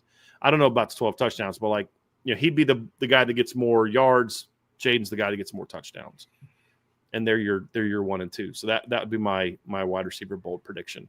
Yeah, to your point about my production split, I wrote it out to make sure not like I have Malachi Fields over like 950. I have Jaden Greathouse over 830. I have both Pauling and Faison both over 400. Like it's playing the disbursement game quite a bit. That's why I think. Like to your point, Vince, if you'd have said, I think 3 receivers will get to 2,200 yards, I'm like, dude, I dig that. Like, I think that's still pretty bold. That's a team that didn't have anyone over 600 would have 3 over that would average over 7. So I think that your number's good, and I think your number then would fit in with where Trevor's going, because if you have 3 guys that were 2,200, then your other 4 or 5 could creep up to 7 or 8, and you get to that 3,000 number. So I think we're all seeing it somewhat similarly. I don't know that I go quite as bold as 2 guys at 2,200, but man, I can't. I got to say, of all the bold predictions, I don't know if there's one that I'm going to want to come true more than that one. Like, if you think about the way Notre Dame might finish this receiver class, do you imagine how Notre Dame's going to be able to recruit the position next year if they're going into it with a couple 1,000-yard receivers coming off? Yeah. And what does that say about their starting quarterback's ability as a thrower? Yeah. Like, you know what I mean? Like, it's not just about those numbers. It's what that has to mean. Yeah, absolutely. In so many different areas. And Jeremiah Love might be like 8 yards a carry. Right. I mean, it's like it could be fun to think about. And it's not like Mike Denbrock hasn't had a season recently with 2,000 receivers. I just don't think Notre Dame has a Malik Neighbors and a Brian Thomas on the roster. That's my big thing. But you guys have any other predictions you want to throw out there before we wrap her up? Okay. All right. So that's going to do it for our wide receiver preview, everybody. Stick around because we have a Boise State preview to handle. But before we do that, make sure you hit that like button, that subscribe button, that notification bell. Share with your family and friends. And, of course, jump on the boards, premium message boards at boards.irishbreakdown.com. All kinds of good stuff going on over there. Hop over on the podcast side. Give us a 5-star review. Subscribe to the podcast. We have this one, and we also have the CFB Nation podcast. You want to subscribe to that one as well, because there's all kinds of good stuff over there too. And we do the college football world over there on that one. And so all kinds of good content over there. So you definitely want to check that out as well. So all kinds of good stuff, guys. We appreciate everybody supporting us in any way that you possibly can. If you want more intel, again, the recruiting dominoes are still falling, and more are going to fall this week. So you can get all the background information over on our premium message boards at boards.irishbreakdown.com.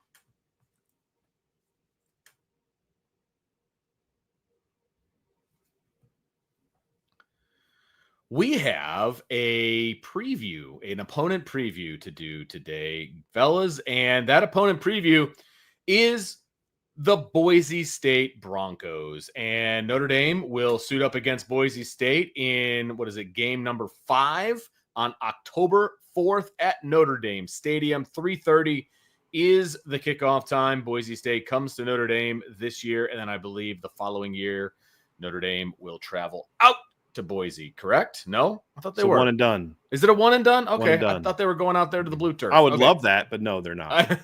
Right. Okay. Sorry about that. So it's a one and done. It is this year. Like I said, game number 5, 3:30 at home. Notre Dame welcomes Boise. You're thinking State. SMU, Vince. They have okay. I believe they have a game against SMU in 2026. Gotcha. Okay.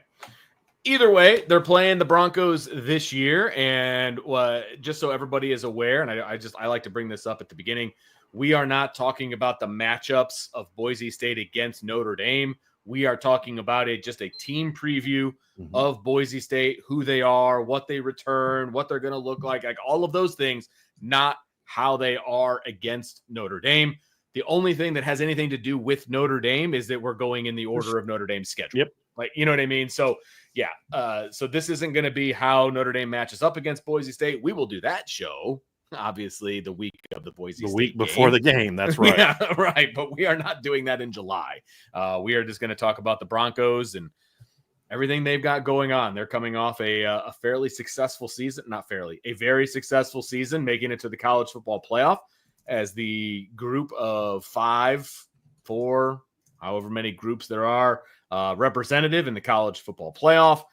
Again, this is the first meeting of Boise State and Notre Dame, so that is another Notre Dame tie there in what we're going to be talking about. A couple games like that this year, guys. The last couple years, they're going to play a lot of teams that they've never played before in football, so that kind of makes it fun. No, which is actually really cool. I like seeing some different opponents. You know, as much as I like seeing some rivalries and things of that nature, and I will go to my grave loving the rivalries that Notre Dame has. I do also like it when they play some teams that they haven't played before, as long as they are not. And especially this program, because I've always liked this program. Yeah. And I actually met Dan Hawkins back in the day when I was still coaching. I believe he was still at Boise State. I had a chance to talk to him, and one of the nicest guys I've ever met. Just very friendly, gave me great advice. And then I gave him my card, and he sent me a handwritten letter encouraging me in my journey as a coach. I think this might have been my first year. I'm actually going to look up and I'm trying to remember where he was, but I was like, that always stuck with me because there was nothing he got out of that at all. Right. At all.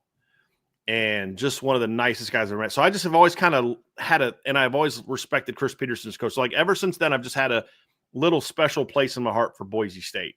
I don't know their fans or anything like that, but I'm just saying like ever since then, I've always and then they were just a great program to follow. You know, they were that group of 5 team that would just take on the big boys and whoop them. Yeah, you know, without any care in the world. Like that's what they do, you know? Yep. And they have made a living on being kind of that group of 5 representative, whether it was the BCS era, where it was college football playoff. Like that's just what they do. Like they just show up and show out and beat Oregon back in Washington, Georgia, Virginia Oklahoma. Tech, Oklahoma in a bowl game. They're a program I have a lot of respect for. Yeah, no doubt about it. I'm curious to see how their fans are like because I've never engaged their fans before. It's the guy in the chat's the first one I've ever engaged with, and it's not off to a good start for their fan base. But a team that I respect, and they were a team that I thought earned their playoff bid last year. We talked about that at the time, guys. They earned their playoff spot last year. Yeah, as well. I think they were one of the 12 best teams in college football. Yeah, I agree. Yeah. I agree. So let's jump right into this, Trevor. I'm going to throw it to you. Talk a little bit about Spencer Danielson, head coach of the Boise State Broncos. Yeah, I mean, to begin, he's a heck of a coach, man. I mean, his record at Boise State, he's 15-3. You know, he's similar career trajectory as what Marcus Freeman had, if we're being honest. I mean, he began his career as a defensive coordinator with Boise State. Believe he was their coordinator from 21 to 23. Brian, am I right on that? Yeah, he was co-DC, I believe, for one of those years, but yeah. Okay, good deal. He was named the interim head coach to finish the 23 season. He went 3-1. You're right, Trev. He actually became co-DC in 19. Okay. And then became the full-time DC from 21 to 23. So you were correct on that. Okay. And then he was named the interim head coach to finish the 23 season. He ended up going 3-1. And then in December, when the regular season was over, he was named their 12th head coach. And obviously it proved to be a smart move. I mean, in 18 games, he has 15 wins, a bid in the first ever 12-team college football playoff. Boise State was in the playoffs, first 12-team playoff before Alabama was. Just love to throw that out there. But won their conference in 2024. Wow. Sorry. Okay. Sorry. My power flickered. I got juiced up again. Sorry. All righty. But he finished number 8 in the AP poll, in the final AP top 25 rankings, and he's somebody that he's positioned Boise State in a way that they can have sustained success. I mean, you go through and you look at what they've done so far in the transfer portal this spring. It's been a hot topic of, conversation so far for a lot of Notre Dame opponents. Boise State, they kept their losses to a minimum. We're going to get into a big name player that they actually were able to convince to withdraw his name from the transfer portal on defense. They only needed to add, I think, 2-3 players in the portal in the spring. And so what he's building in Boise State is positioning them to kind of sustain this level of success. So I'm a big fan of Spencer Danielson going into his 3rd season, guys.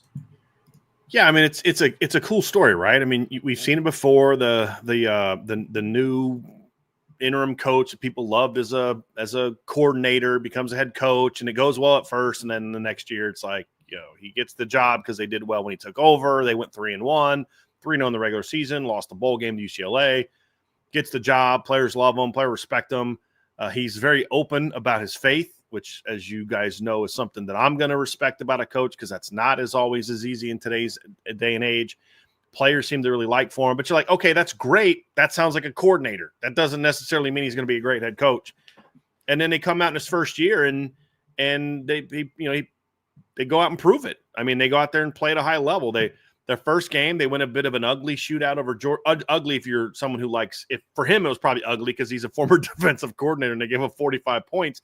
Then they go into game 2, and guys, they take Oregon down to the wire. I mean, just played Oregon tight for the entire game. And then after that, they went on a run and won 11 straight games, beat UNLV twice, blew out Washington State, beat UNLV on the road, then beat UNLV on a neutral field. They beat Oregon State convincingly. Again, they've had success in the past against them. And, they're sitting there 12-1.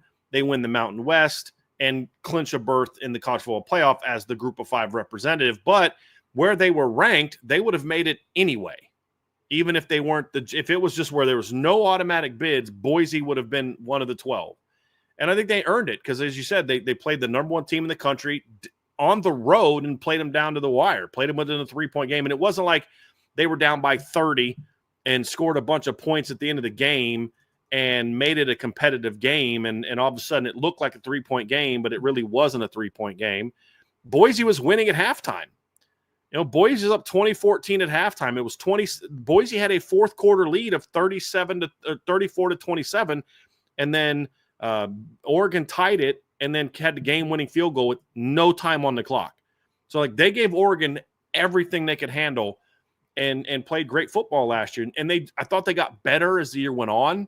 Their defense got a little better late in the year, but they were young in some spots. But just a team that gave you everything it could have. And honestly, they got outclassed a bit by Penn State in the Fiesta Bowl. But that Boise team, came to play, guys. Like, Trev, you made a comment about SMU going to the ACC title game saying, let's see how they handle the spotlight. And Vince, I think we both picked SMU to win that game. And Trevor picked Clemson because he said, I don't know how they're going to handle the spotlight. And you were spot on that. Boise lost the game, but they handled the spotlight well. They just got beat by a better team. They played hard. They had a good plan going in. They just weren't good enough to beat Penn State. And I thought that showed me something. The final was 31-14, but I think we can all agree it was a more competitive game than that. Oh, absolutely. It was a far more competitive game. That Penn State was the better team. It was never – I don't know that I would ever say I felt the game was in doubt, but Penn State didn't really pull away till late. I thought Boise gave them a game. There was a play here or play there. If they could make a stop here, maybe they could, make this a game and, fell behind 17-7, but then they go down first drive of the second half, go down and score a touchdown. And, like it was a game where you never felt they were going to win, but you felt like they were in it, they were battling, and they never quit. And I grew some appreciation for Spencer's Coach Donaldson's team in that Danielson's team in that game, and that just I think they're in good hands. I think they're good hands. Now, can he recruit? Can he develop a roster? Those are all things we're going to have to learn. But the fact that you got a guy that's been at Boise almost a decade, he knows the program. He knows what works there. He knows what kind of players to get there. Now it's just about, just building and building on it, because he walked into a pretty good situation as head coach with Ashton Genty. It's a pretty good deal to walk into. It's helpful. And that's what we're going to find out, right? I mean, as we look at this team and we preview them, is were they good last year for all the right reasons? And, oh, by the way, they also had a great player, but the foundation was strong? Or was it just Ashton Genty carried them to success and they're going to fall back down to earth this season? That's an answer that Boise's going to have to answer. I tend to think that they will be still pretty good again, but that's what he's going to have to prove. And that's what a lot of young coaches have to do, is when you lose your studs, can you go out there and prove that, hey, we weren't good just because of this guy. We're actually good because of all these other reasons as well. When Larry Coker lost all those studs from 2000 to 2001, Miami went down real quick. You know what I mean? And that's what Coach Danielson's going to have to prove this year. So we all know that Ashton Genty carried them. We're not saying that, but it's like, okay, you take him away, other parts step up, and they're still a pretty good football team. And that's what they have to prove this season. Right. Yeah. Can they maintain that moving forward? And obviously playing against Notre Dame is going to be a big test. No doubt about that. Probably the biggest test on their schedule. But let's quickly go through their schedule here, Brian and Trevor, and kind of talk about it a little bit. And we'll make our predictions on the schedule a little bit later. But right now, let's just kind of look at their schedule and see kind of where they're at. The interesting thing about their schedule, guys, is they don't play a lot of teams that they played last year. I see that, which is kind of interesting. Now, obviously, there's some changes going on with the leagues, but also it's a league that has a lot of teams, and so that's kind of factoring into it. But yeah, it's very interesting. They don't play a lot of teams that they played last season, and start off with South Florida. That'll be a good test. I think South Florida's coming off of a bowl season. Their head coach is doing Golesh is doing a really nice job building them up. That's going to be a really good early test for Boise State. They have 2 road games before they play Notre Dame that I think going to tell us a lot about them. The other one being at Air Force. Air Force has not been a great team recently, but they're a tough team. They're a team that you got to be coached well against. And so we're going to find out really early what kind of team that they are. Obviously play Appalachian State. Then you've got the big game at Notre Dame. And then after that, their schedule gets a little bit more manageable. New Mexico, they play UNLV, who's coming off of a 11-3 season. But obviously they lost a lot from their roster last season, guys. Yeah. And also lost their entire coaching staff. We're going to see what Dan Mullen can do with that football team. That's going to be a very interesting thing. But, after that, if you just look off what teams were last year, the schedule gets very manageable after that. And obviously Fresno's a quality program, and Colorado State is coming off of a good year. But guys, their schedule, the one thing you notice about their schedule, it's not a real challenging schedule outside of that top game against Notre Dame. They played Notre Dame, who went 14-2, UNLV, who went 11-5. They only have 2 other opponents, Colorado State and USF, who had a winning record last year. Their other 8 opponents were 6-6 or worse. Now they played 1 6-7 team. That was Fresno, who lost a bowl game. Every other team on their schedule, so 7 of their 12 opponents didn't even make a bowl game last year. So the one thing that helps Boise is the schedule, where even if there's a drop-off, the schedule shouldn't be that big of a drop-off, because you should still have more talent than everybody on your schedule not named Notre Dame. And I think that should help Boise kind of get going. But that first game against South Florida is one to keep an eye on. Sure. Because that is an athletic team. It's a talented team. They're a well-coached team from what we saw last year. And it's across the country. And Boise should be better, should win, but that's not going to be an easy game. And that's going to tell us that's a good early test for them and to find out what kind of football team they're gonna face. That game's early on the 28th of August. Yeah. That's a Thursday. So that's going to be like one of the first games, I believe, right? That's going to be one of the first games of the season. Yeah. Yep.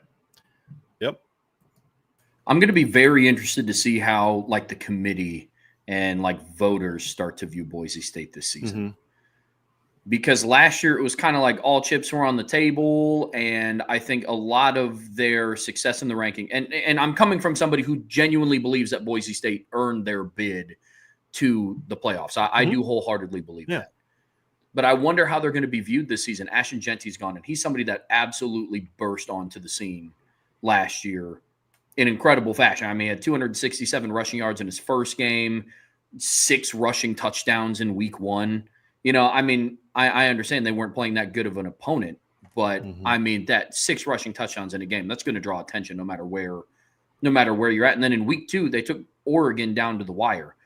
You know, I look at this schedule and it's like, what is that game that's going to draw them more national attention? As of right now, they don't really have that Ashton Genty-like player on their roster that's going to draw eyes naturally. And they don't have that big name opponent early in the first quarter of the season that if they play them hard will also draw attention to them. You compound that with UNLV will likely take a step back too. I'm interested to see how they're viewed. Very interested to see how they're viewed big picture. And even whoever steps up, if Air Force has every now and then Troy Calhoun will have like that 10-11 win season. Yeah. But that's not going to be something that moves the needle for them because nobody put them into the playoff. Nobody thought they were in the playoff last year because they beat UNLV twice. We're in the playoff because they had arguably the best player in college football in Ashton Genty, and they played the number 1 team in the country and took them down to the wire and then kind of handled everybody else in their league. A league that it's the Mountain West of today is not what the Mountain West was a decade ago when it had TCU and BYU and Utah, and it was a legitimate, like really good conference.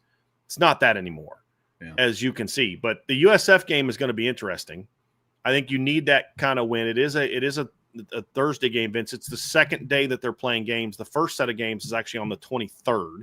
So it'll be that second set of games. Okay, gotcha. That they're going to have. There's so early. Dang. Yeah, like UNLV plays on the 23rd. Iowa State and K-State play in Ireland on the 23rd. Fresno and Kansas.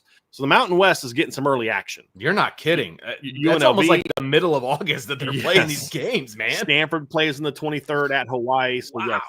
And then 5 days later, that's on a Saturday. 5 days later is those big stack of Thursday games. A week later. So.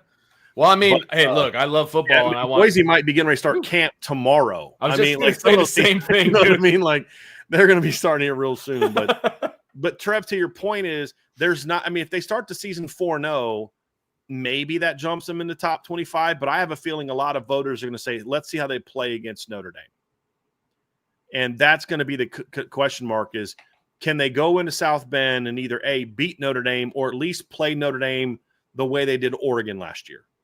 Where it's a 4-quarter game. They went on the road against the number 1 team in the country and took them down to the wire. And I think that's the kind of thing that they need. The game that gained them most notoriety last year was a loss. Because, and I don't know that it was even viewed as well as it was at the time. It was a early season game, but as Oregon started winning and beating Ohio State and beating others, you sort of say, you look back at that Boise game, like, man, Boise keeps winning. They keep winning. They keep winning. They keep winning. And the only mark on their resume is that 3-point last play, literally last play loss to Boise State.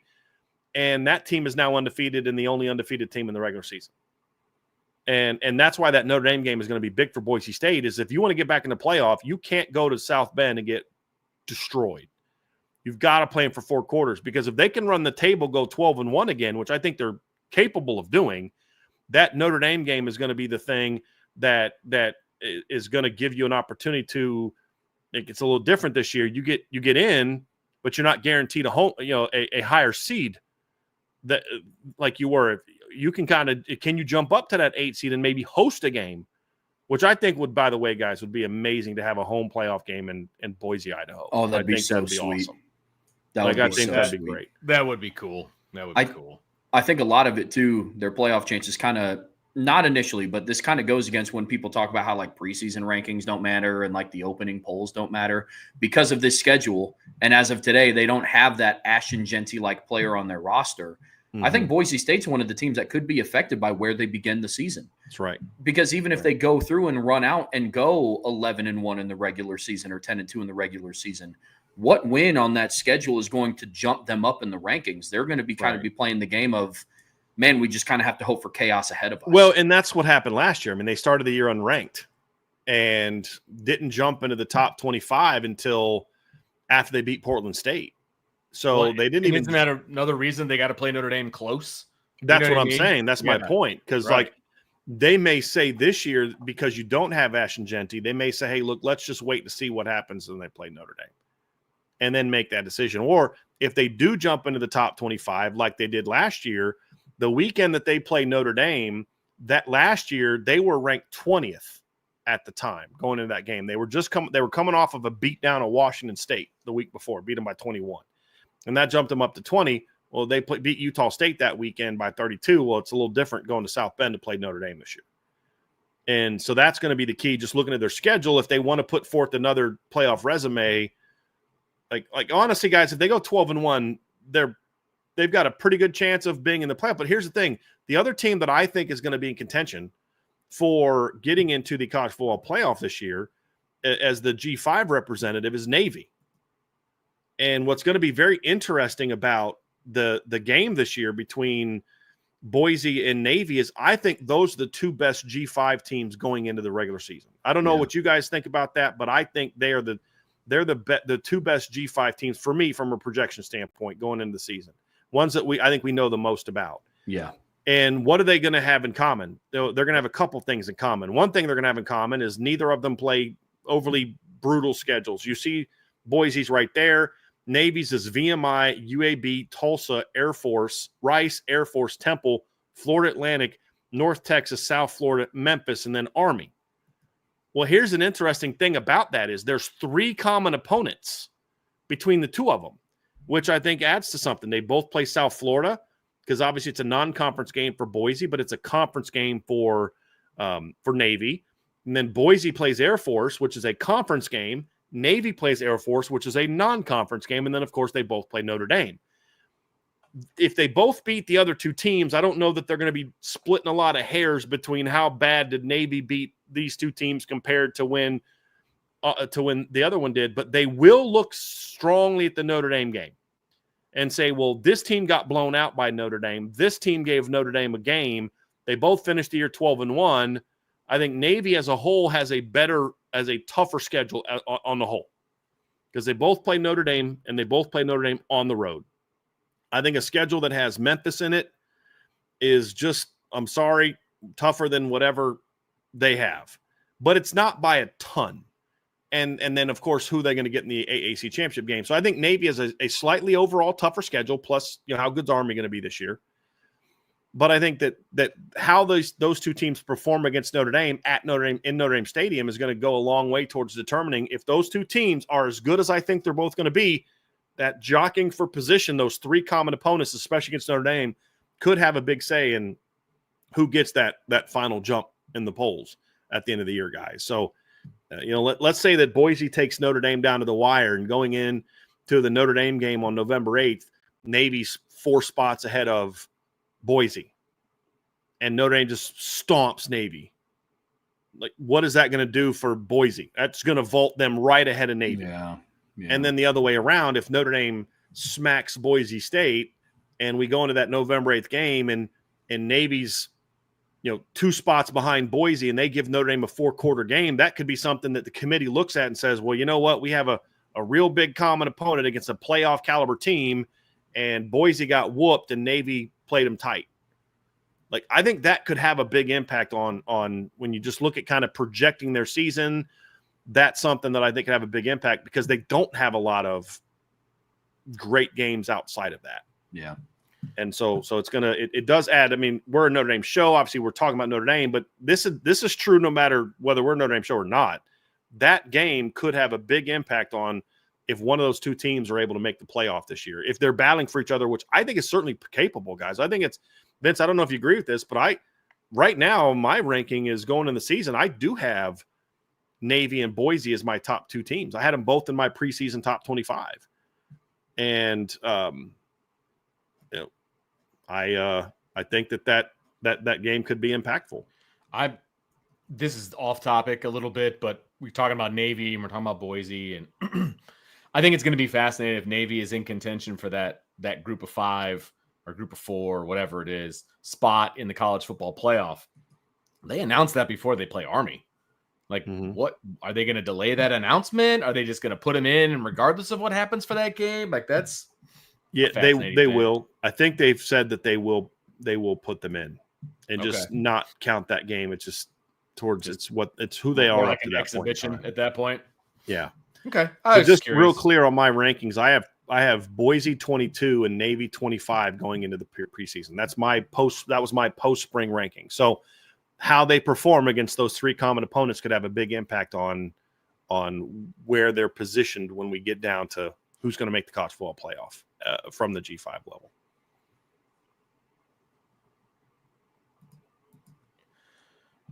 Fellas, let's get into the Boise State offense and what they bring back, what they're trying to replace. I know there are some transfers involved. There's all kinds of stuff kind of going on there. And so, Trevor, I'll let you kind of kick it off here with Boise State's offense and kind of what they look like coming back. And, where are they without Ashton Jeanty is really what everybody wants to know. But I'll kind of let you go with every just real quick. Go here. Just real quick to set Trev up. They're not. It's not just Ashton Jeanty they lose. They're also making a change at offensive coordinator. Dirk Cutter retired, and now Nate Potter takes over. And so that was kind of they went through a transition in that regard last year because I think they knew Dirk Cutter was going to step away. They made Nate Potter co-OC. Gotcha. I think that's part of it too. Dirk Cutter was a head coach in the NFL at one point in time. He used to be the head coach at Boise State back when they had some great years. So I thought it was very fascinating that the former head coach at Boise was their OC when they made their playoff bid. So I think it's pretty cool. But anyway, I just want to throw that in there too. That's 2 big losses for Boise they have to overcome on offense. Massive. Continue, Trev. Yeah, I mean, you look at the makeup of who they bring back on offense, and I do think that they are going to benefit from not having to completely replace and generate a new identity on offense because Nate Potter was a part of that offense last season, despite Dirk Cutter being kind of like the main guy.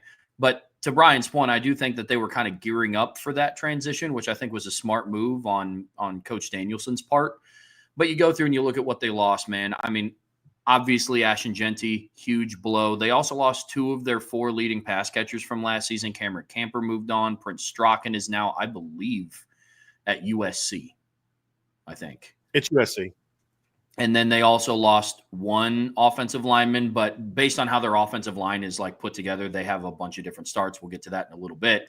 But they lost playmakers on the perimeter, and then obviously Ashton Jeanty. We talked a lot about the Oregon game and what it meant for them in the Oregon game and how they performed well. I mean, Ashton Jeanty was a big part of the reason why that game was close. Against the Ducks, he averaged 7.7 yards per carry, ran for $192, and had 3 rushing touchdowns. Who comes back? Maddox Madsen. A lot of really good experience from him, but there is a ceiling to him. I mean, we're talking about a kid. I mean, he's 5'11", 5'10", 5'11" type of quarterback. And in some of the bigger games, he got better as the season progressed.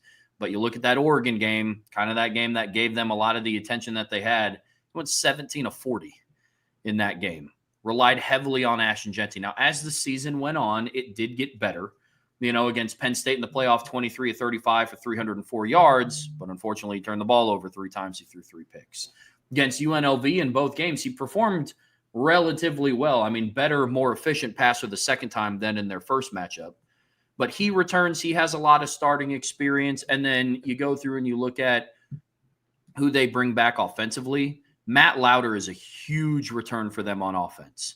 And I think he is going to kind of build. I believe I put him as he was on one of my post-spring All-American teams. He was also your first team all opponent tight end for Notre Dame. I had him on the second team, but you had him on the first team all opponent tight end. And it was splitting hairs between him and Justin. Oh, yeah. Well, I mean, we're talking about a kid. He was their second leading receiver last season. He finished the year with 47 receptions, 619 receiving yards, averaged 13.2 yards per catch, and had 7 touchdowns. And he's going to kind of help cushion some of the blow of losing Cameron Camper Prince Strachan, he was a nice part of their offense. He wasn't necessarily a focal point by any means. When we're talking about the differences between him and Latrell Caples, somebody else that came back for them, kind of splitting hairs in terms of usage and production within that offense. But Matt Lauder, I'm going to project, is going to have a pretty good season because Nate Potter last season, along with being the co-offensive coordinator, was also their tight ends coach last year. And he was one of the people that helped develop Matt Lauder into what he became. And you go and you look at performance in big games, something that we hold heavily here. I mean, against Penn State in the playoffs, he had 4 catches for 96 yards and a touchdown. Against UNLV in the conference championship game, he had 5 for 62. Against Oregon, he was held to 1 catch for 10 yards. But again, some of that was also based around the play of Maddox Madsen. Against Oregon State, 3 for 45. Against Nevada, 5 for 61 and a touchdown. So we're talking about a guy with really good experience, performed well in the big games. I think he's going to be another focal point of that offense. But again, a lot of the question is going to be around how do they replace Ashton Jeanty? Because we're talking about a team that's now replacing somebody like him with somebody like Sire Gaines, who is a quality running back.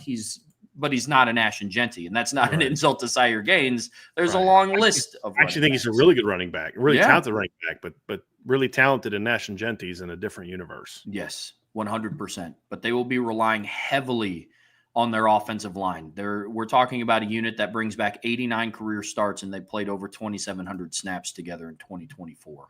Mm-hmm. And so between that, the tight end production, and the experience of Maddox Madsen, the question's going to be for their offense, Brian, can they have a season where they just don't put it all on that kid's shoulders? Yeah. Because that's when the Boise State offense starts to raise some questions for me. It is. Look, the biggest thing about it is the one nice thing about it is that running back doesn't have to be Ashton Jeanty because they're going to have one of the best offensive lines in college football.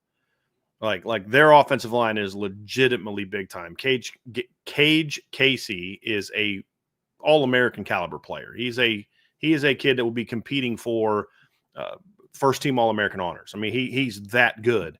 Their center, Mason Randolph, I had on my first team All-Opponent squad. He's a really good football player as well. And they return a good amount from that line and other guys that have played. So I really like their offensive line. If you know their offensive coordinator, he's a former offensive lineman. So they're going to be physical. That's just how they're going to play. They were a pro-style team last year. I'm very curious if their new OC can kind of maybe make some adjustments and not be as pro-style with their pass game. I mean, like I said, Dirk Cutter was a OC with like the Falcons. He was the head coach of the Jaguars. Like, he's a pro-style guy. I don't know that Maddox Madsen is a pro-style quarterback. I think he might benefit from more of a college type of system, maybe some more shotguns, some different things like that. I understood why you didn't do that last year because you were going to do whatever. Your entire offense was built around one guy.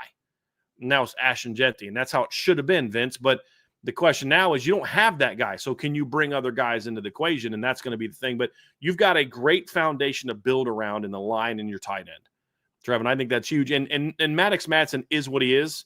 I think he'll limit some of the mistakes this year just because of his experience. He's not going to turn into Kellen Moore overnight. He's just not that guy. But I think he'll be better. But you don't have to ask him to go out there and carry the team. You're going to be strong up front. Matt Lauder's a great player to build around. There's a guy that I'm going to talk about, fellas, that could be the difference in how good they can be this season.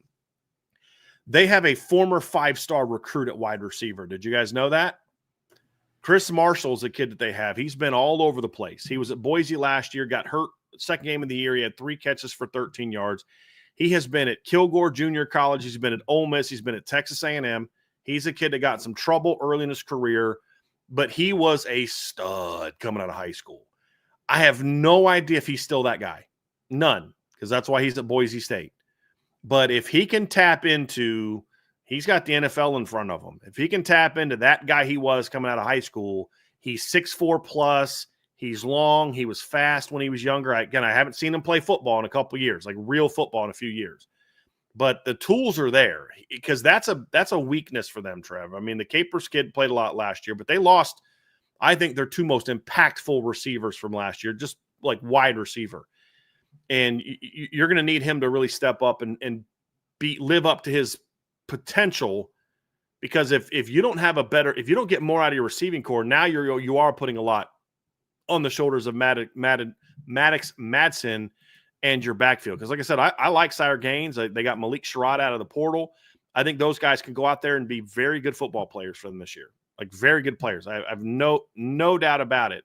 And we've seen Malik Sherrod out of the portal. He's run for almost 1,000 yards in this league, at Fresno a couple years ago. So they're going to be fine at running back for a normal Boise State type of team. They're going to actually, I think, be pretty good at running back for their league. The question is going to come down to, can the receivers step up and perform better? That's really ultimately going to be the key for them.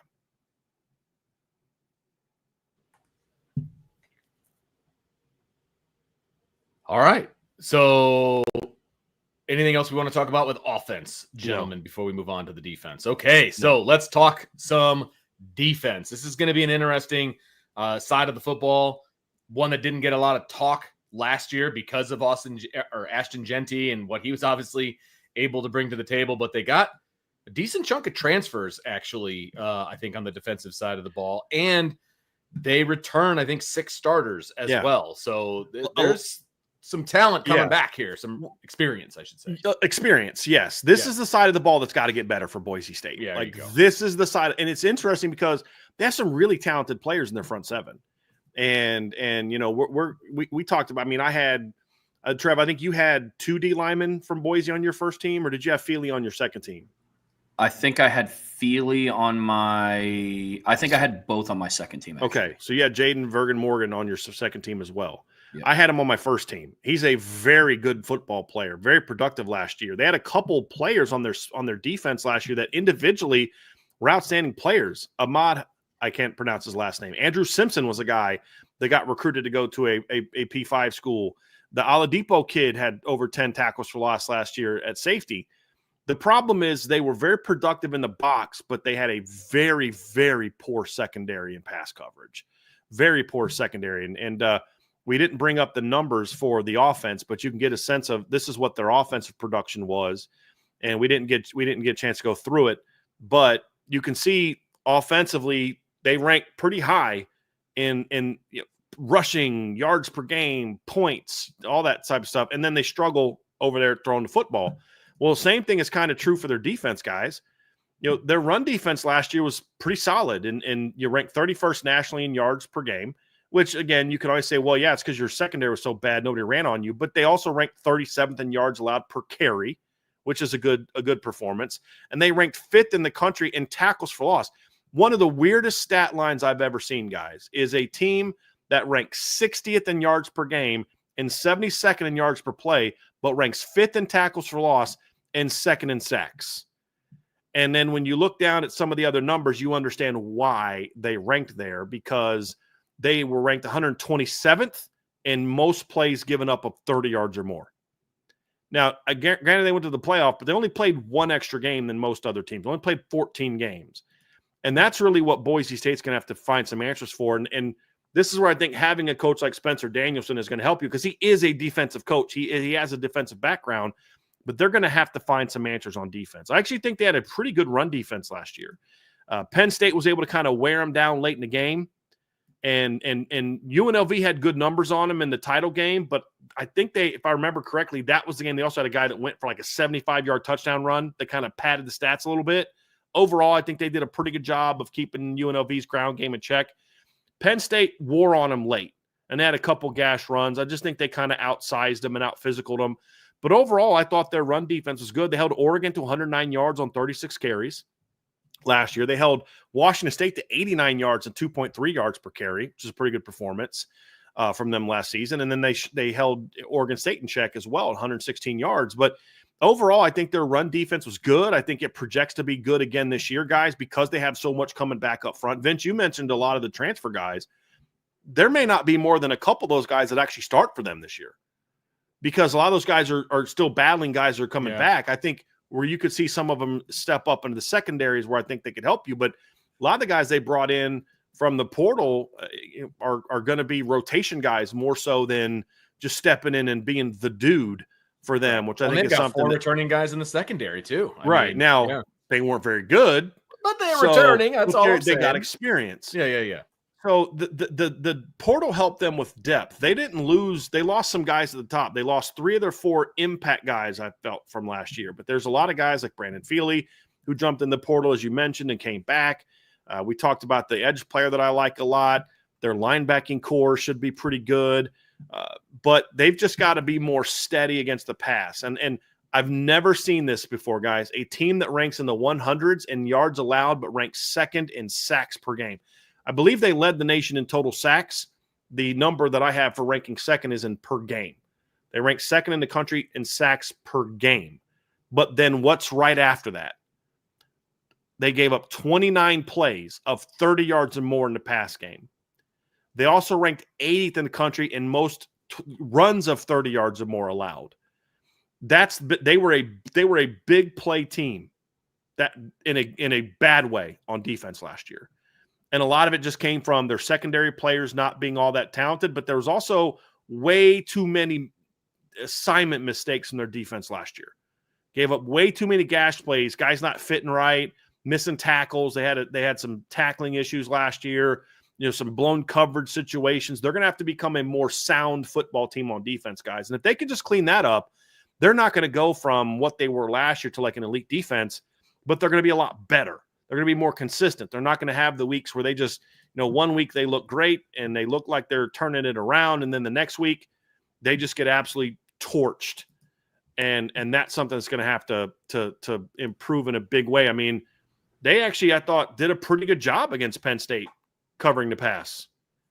As we found out, that says a lot about Penn State's wide receiving core pass game. But they held their own in that game. They did pretty well against Wyoming. But then they went out and give up 446 to San Jose State. You give up 372 to Utah State, 327 to Washington State, 243 and 11.6, 243 to Oregon, but they only attempted 21 passes. They went 18 of 21 for 243 and 2 touchdowns. Those are the things, guys, is they're going to have to improve their pass defense. Now, getting experience comes back, but you also brought in some portal guys, Vince, to your point. Those portal guys are going to start unless the veterans improve. And so that's kind of the hope. But this side of the ball, to me, guys, I actually think they're going to be fine on offense. In that they're still going to have one of the best teams in the Mountain West, if not the best team in the Mountain West, because of their offense. If they're going to truly run the table, avoid that slip-up game, stay with Notre Dame, and then get to the playoff again, it's going to be because they get better on defense, because Ashton Genty was good enough to overcome that bad defense last year. Not having him doesn't mean that your offense can't still be good. It can still be very good, but it does mean you don't have that guy that can take a game over and say, I don't care how bad our defense plays. They got to stop me. It's going to be a lot harder for you to stop me than it is for us to stop your guys. And that's why I think it's so important that this defense gets a lot better for Boise this season. Oh, yeah. I mean, look at the numbers. They were boom or bust last year. It was either you were stopping them behind the line of scrimmage or they're going over the top of you. Back end of this defense absolutely has to improve. I know we have a Boise State fan in the chat. I mean, I'd be willing to say that you'd be willing to give up some of those negative plays generated to not give up so many big plays on the back end. It's finding that happy middle ground of you either get a sack or a tackle for a loss, or you're giving up a massive play in the secondary. And I think some of that's going to go down to some of the personnel that they have coming back, kind of diving into what their returners are. Makes sense. Jaden Vergen-Morgan, he's coming back. He had a 10-sack year last season. 15 and a half tackles for a loss. I believe Braxton Feely had. He was double. Was he double digits as well? He was close. He had 9 tackles for a loss and 5.5 sacks. Yeah.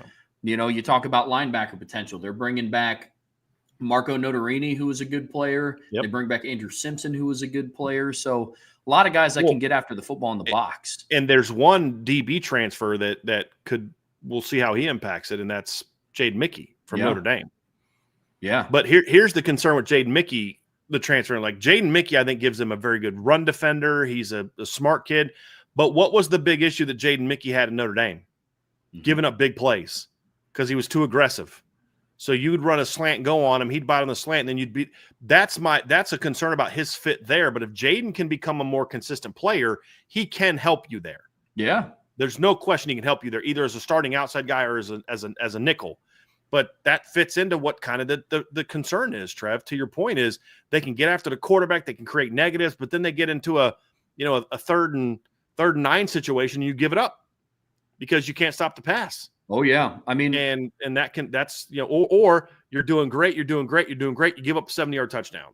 Like that's the thing that hurt them last year, was just giving up too many of those type of plays. And if they can't improve on those, then like some of those games that you won in competitive fashion. I mean, let's go back and look at their schedule again. So you beat UNLV 29-24, you beat Nevada 28-21. Maybe if you don't have Ashton Genty, all of a sudden those games kind of turn around a little bit. And now all of a sudden you're on the losing end of those games because your offense is able to only do so much, but you can't stop the other team from scoring on you.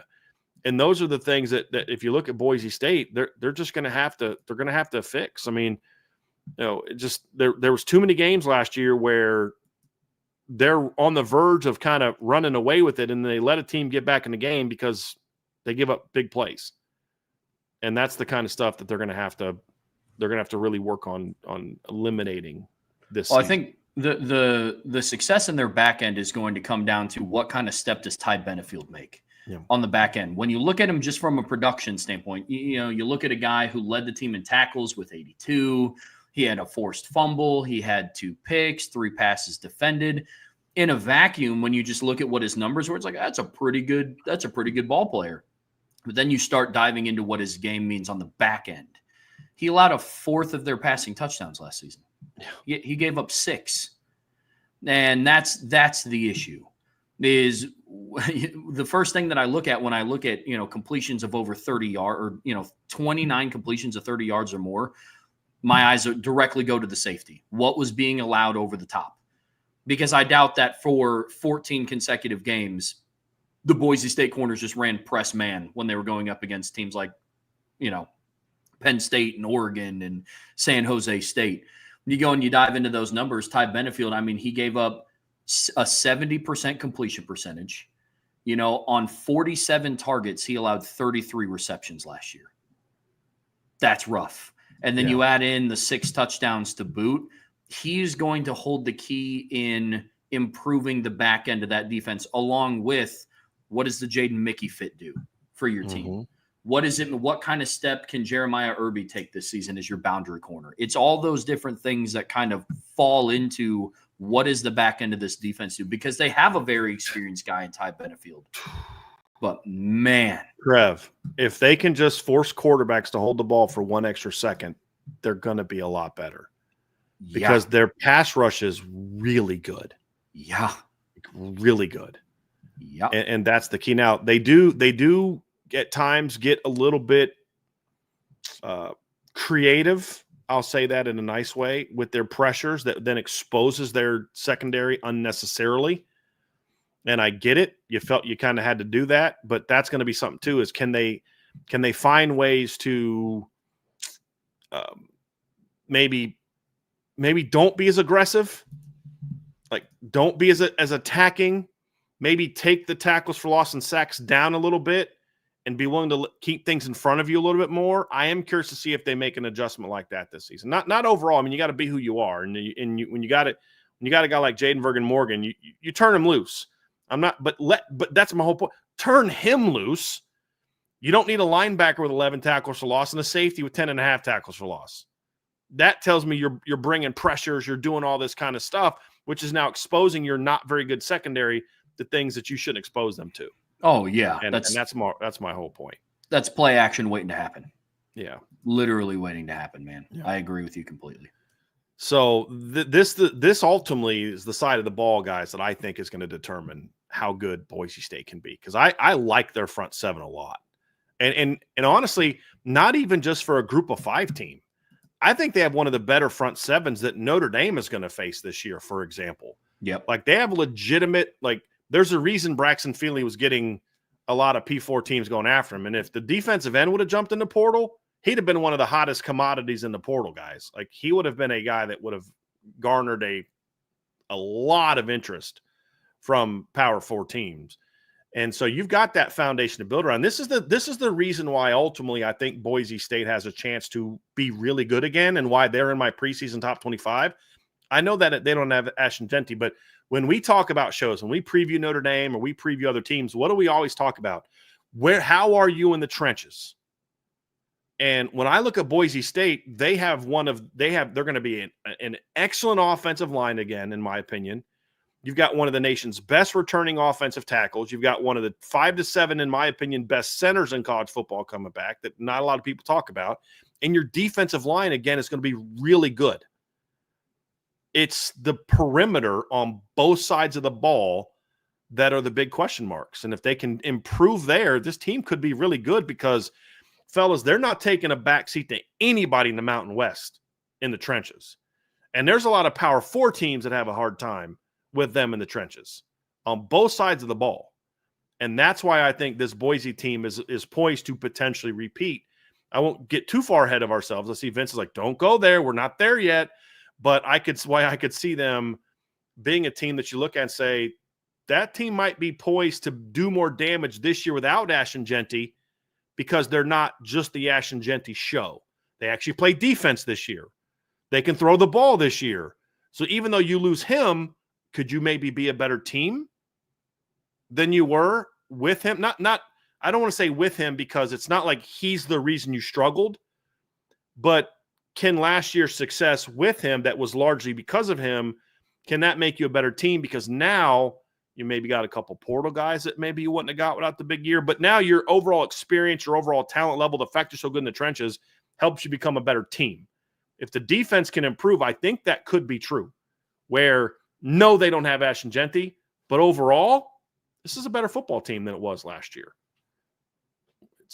It's they got the possibility to do it, but this is the side of the ball that's going to determine that, in my opinion. All right, well, let's get into some predictions and, kind of talk about some big games and some things like that, and then we'll kind of wrap up our Boise State preview here a little bit. But obviously, the Notre Dame game is the biggest game on the schedule at Notre Dame. Traveling all the way from Boise, it's a big one. First ever meeting. That one goes without saying, right, fellas? I mean, Notre Dame's the biggest game of the season for them. That might be the biggest regular season game they've ever played. Okay, I'm not. No, actually, yeah. Like they've played Georgia, Oregon, but this is Notre Dame is a different animal, and it's in Notre Dame Stadium. It's the iconic uniforms and the iconic stadium. I think, and when you think about what season they're coming off of, sure, they're both in the playoff. They're getting ready to go to the Pac, whatever, Pac 8, Pac 10, whatever they're going to name the new Pac.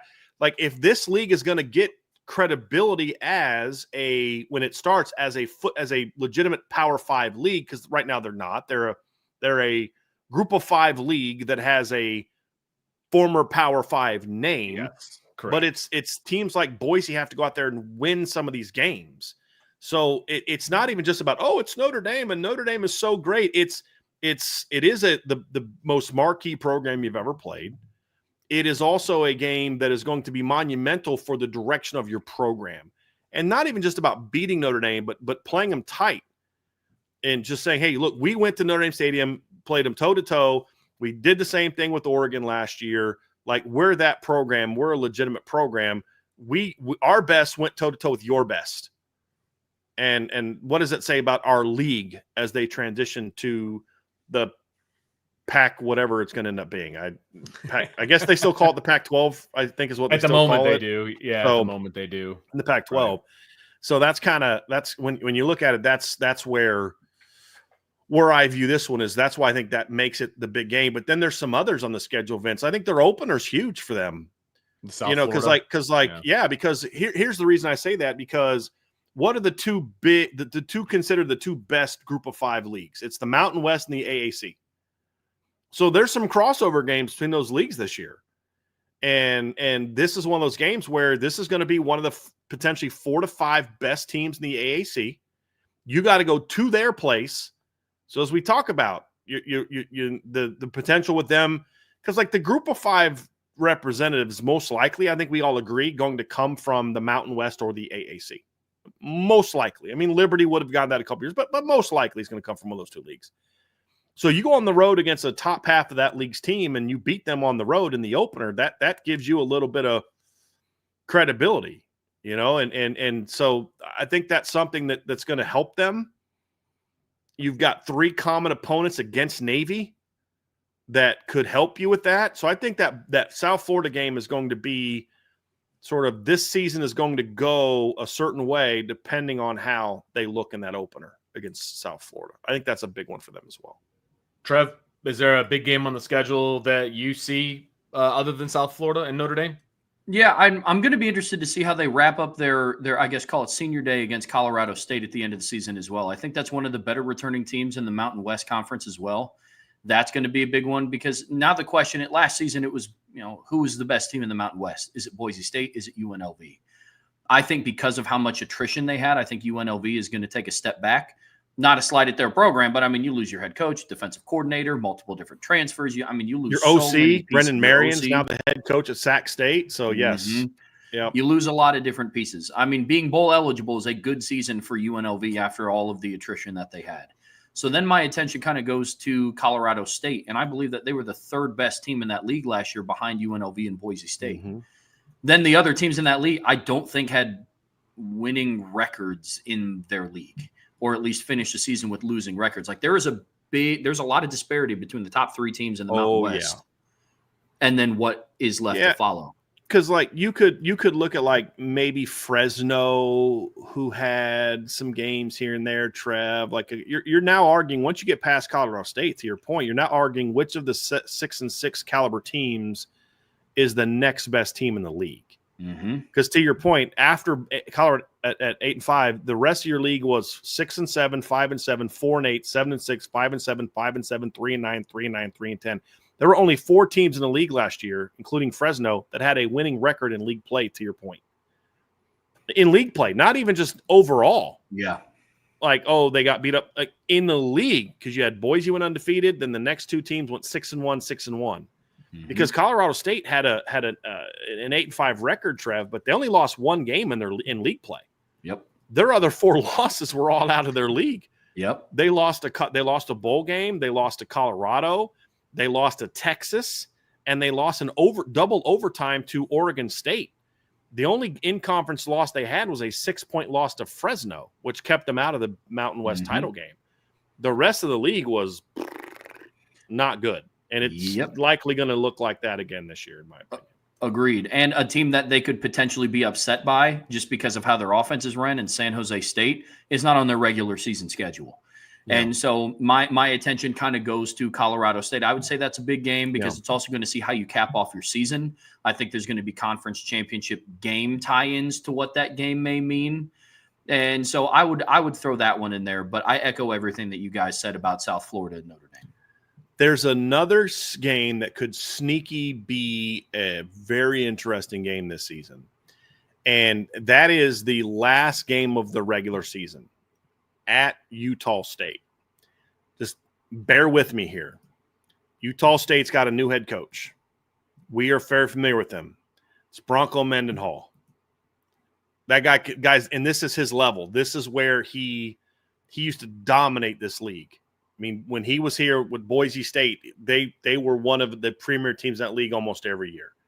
He's a good football coach. It's going to be late in the year. I don't think Utah State's going to be like this great team, but I'd be real nervous about them. You're sitting there, you're 10-1. You beat Notre Dame. You think you're eyeing the Mountain West title game. It's right there in front of you. We just got to beat 6-5 Utah State, and all of a sudden they sneak up on you, and you're like, oh, shoot. This isn't last year's Utah State that we destroyed. That's another one that I'm looking at that I find interesting. But I do think they benefit guys from in their league play. The 3 best teams, maybe in the 4 best teams you might play are all at home. Like they get Colorado State at home, they get Fresno at home, they get UNLV at home. I think that's huge. The only other team, I think the best team they play on the road in their league play that as I project is Air Force. And then also what's San Diego State going to be this year under Sean Lewis in year 2 under Sean Lewis? That's another team that I kind of got my eye on as a potential Mountain West team that improves this year is San Diego State, but they got a long way to go. But they got a lot of portal guys. that they're going to try to build around, but they're another one that I would keep an eye on. But these are all projections, guys. We don't know if they're going to be good. We know that Boise's going to be good. Yeah. Yeah. And speaking of Boise being good, let's wrap this thing up by kind of predicting what we think is going to happen with the season schedule and maybe beyond the regular season, as the case may be. So, Trev, I'll let you go first. What is your season prediction for Boise State? And then do they have postseason, you have postseason prediction beyond that? Yeah, I think they're going to win the Mountain West Conference. I don't think that's that hot of a take. Just you look at the makeup of what this conference is and their biggest competitor and what UNLV was, like I said, they're going to take a big step back. So I see Boise State winning. I have them losing against Notre Dame. I do think Boise State gets that group of 5 bid, and I think it's going to be close. Mm-hmm. Reason why, there's a lot of similarities between them and Navy. And I think both Navy and Boise State are kind of the runaway favorites preseason to win their conferences respectively. But where it's going to come down to is the Notre Dame game. And I think that is what's going to put Navy at a disadvantage. We're talking about a team that has scored 2 offensive touchdowns in 2 years against Notre Dame. And when I think the committee would sit down and start looking at 2 teams with what I'm going to assume to be very comparable records, and then you start looking at common opponents, I agree with Brian. I don't think they're going to put a whole lot of weight into, well, they also played Air Force and USF. A lot of it's going to come down to the Notre Dame discussion. Unless there's like a wide difference in Navy won by a walk-off field goal and Boise beat them by 30 or vice versa. But your overall point is I agree with you completely. I don't know that, we beat USF and Air Force by more, but Notre Dame beat us by 50, whereas you only beat those 2 teams tight games that you played Notre Dame for 4 quarters. What do you think the committee is going to go to? That's my point. It's like, if you play Notre Dame tougher than the other, that's going to carry more weight than, we won by a larger margin against USF and Air Force. Agreed. You're spot on that, Trev. And so I think for now they get my group of 5 bid. I do think it will be close, but all facts of the matter on the table, I think the committee would have a harder time. And I'm not saying that this is right. This is just what I think is going to happen.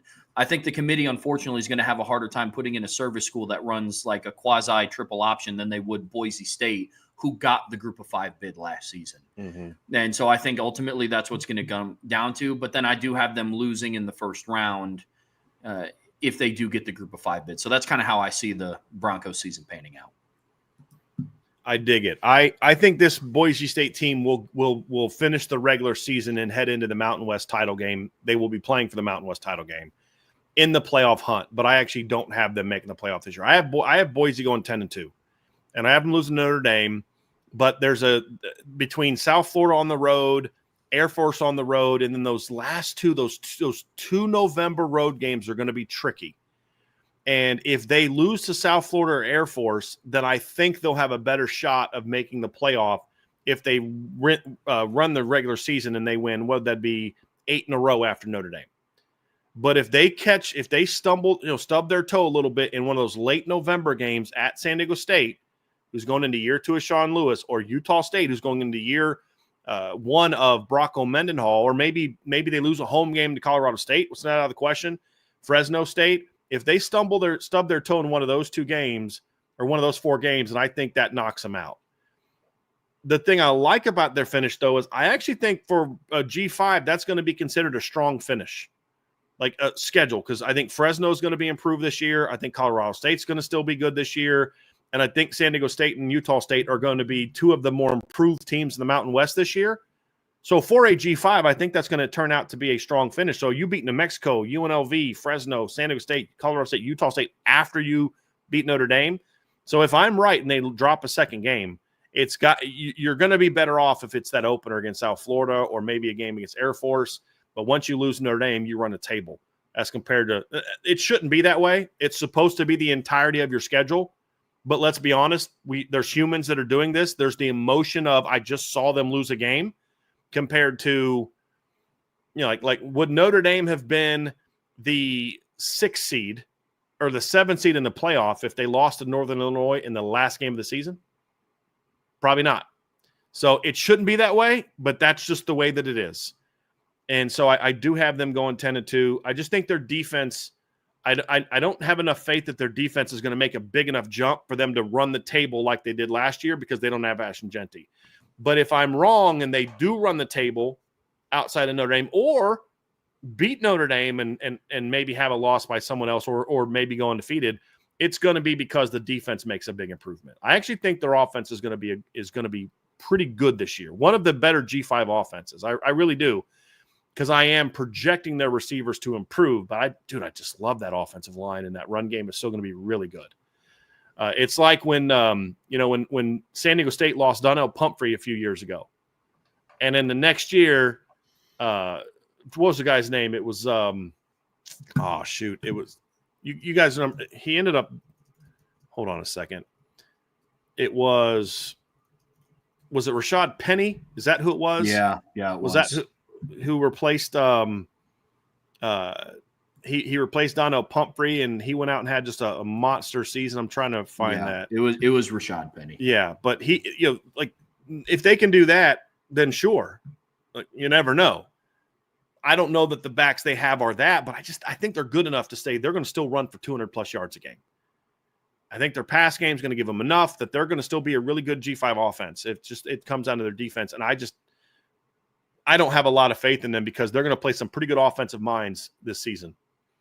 And that's going to be the struggle for them. But I still think they're going to be a really good team. They're going to know in November, but I have Navy as being my G5 rep this year. Because I think Navy's just going to have better wins. I think beating Memphis on the road is going to be viewed as better than anything that Boise's going to do this year. And I don't know that anyone in the Mountain West is going to give them the credibility that I don't know that there's going to be a UNLV this year. That's my concern. Yep. For them as a top 25 other team, where I think you're going to have a couple top 25 teams in the AAC. Yeah. Memphis, maybe Army, teams like that. That's really what it comes down to. It's just overall league strength. What about you, Vince? What's your prediction for the Broncos this year? I've got some more questions about the Madsen kid. He was kind of a game manager last year for obvious reasons. And why would you put more on him than you need to? There's going to be a lot put on him to lead this team. Do it. I think that's a question mark. I'm not saying he can't, but I think that's a question mark. You guys are, both laid out a beautiful, argument about the defense and what they may or may not be. I just don't think the schedule's all that difficult. And I think they're going to go 11-1. Yeah. Now, if they go 11-1, I think they make it into the playoff. And I don't think they're as competitive as they were last year in the playoff. You know what I mean? Like I think they make it in, but I don't think they make it tough on whoever it is that they have to face, because they're going to have to probably go on the road to some place. Yeah, I doubt they're going to have to be 12-0 to be at home, I think. And even then, I don't know. If they're 12-0 with a road win over Notre Dame, if they're 13-0 with a road win over Notre Dame, they're hosting a playoff game. No, good point. I forgot that means they beat Notre Dame. I'd want to get that out of my head too, Vince. I absolutely would. I forgot about that. If they run the table, they're hosting a playoff. That's fair. If they're 11-1, they're not hosting, so they're going on the road someplace, hostile environment, the whole deal, and that'll be by far the most hostile environment they ever see. Because look, they're going to Notre Dame Stadium.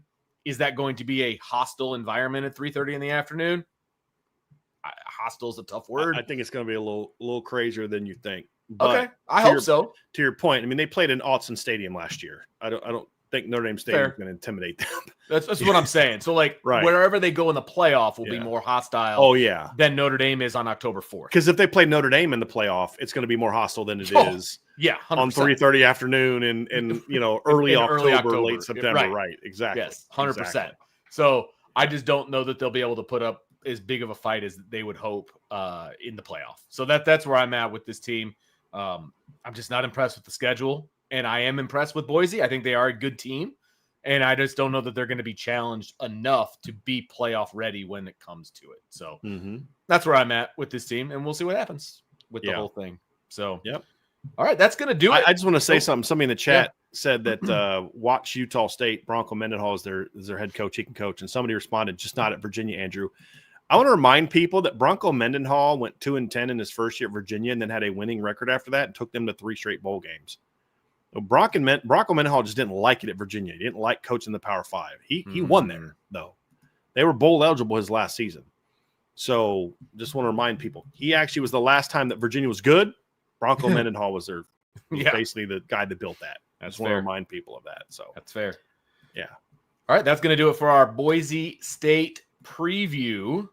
Oh, we got a super chat from Jar Z Bear. I don't know if I pronounced that correctly. I apologize if not. Appreciate the super chat, though, very much. He goes, I live around Boise fans, and I can't wait to shut them all up. I'm with Brian. A trip to the Blue would be awesome. I wouldn't even need to travel to see my Irish. Yeah, I would. I mean, it's never going to happen. That's a 30,000 something seat stadium. Notre Dame's not going to play in a 30,000 something seat stadium, right? Mandated by the ACC. You know what I mean? Sense, yeah. But it would still be kind of awesome. Could you imagine Notre Dame's gold helmets on that field? That'd be awesome. That'd be freaking awesome. Go all whites on the blue field. Let's go. Yeah. Oh yeah. Because Boise would go all blue. Yeah. Oh yeah. That'd be popping. Aesthetically, that'd be great. But yes, the reality is Notre Dame is not gonna. Yeah. They're not gonna go travel to Boise State. I don't think. I may have to go throw that into college football video game here. Oh yeah. That's happening. Yeah. That's definitely happening. But yeah, their stadium seats 36,000 people. It's going under renovations, though. It's going to be 40 plus soon. So there you go. That's what I heard. Still. Yeah, that's right. Let's go. Yeah. I'm sorry. That was petty. So basically, they still don't have as good of a. They're basically around where Notre Dame is for the spring game. So that's basically that's good. Yeah, but it's just it'd still be cool. It'd still be cool to see. Yeah, 100%. It'd be cool to see. So that's going to do it for our Boise State preview, everybody. Thanks for hanging out with us. Really appreciate it. Make sure you hit that like button, that subscribe button, that notification bell, share with your family and friends. And, of course, jump on the premium message board at boards.irishbreakdown.com. Sean Davis has a really cool intel piece to give some backstory into the Ian Premer commitment that is on there. See? So, yeah. You only get really to good see stuff. it if you're only on the premium message board, folks. So make sure you do that. Hit the like button on your way out. We'd really appreciate that as well. Stay tuned. IB Nation Sports Talk is coming up. I believe Sean has an interview with Carter Carls, who is the beat writer for Texas A&M. Used to cover Notre Dame. Good guy. Yes, he did. Carter's a good dude. Yes, I like Carter. Yeah. And so he did a good job previewing Texas A&M last year as well. Yeah. Sean had him on. He did a really nice job. So that'll be a really good interview. Carter does a good job. So that's going to happen first. And then, of course, we've got Rapid Fire where we're going to talk about, Pat Connaughton changing teams. That's a thing. And then also a schedule announcement for Notre Dame men's basketball, which Sean has a personal interest in. So you're going to want to check that one out. Are they playing Kansas? They are. I knew it. Yeah, they are. I knew it. In Vegas. Okay. Yeah. Okay. Yeah. So anyway. If it was going to be at Kansas, Sean was like, I'm taking this week off. That's right. We're going to be doing it live from, exactly right. But anyway, so make sure you guys check that out. That'll be on in about 15 minutes, and we'll be right back at it. So thanks for hanging out with us. Make sure you tune in tomorrow as well at 1 o'clock. It's buy, sell, hold day. It is Wednesday, so you're definitely going to want to check that out. So for Trevor, for Brian, I am Vince, and we will talk to you next time on the Irish Breakdown Podcast. Have a wonderful evening.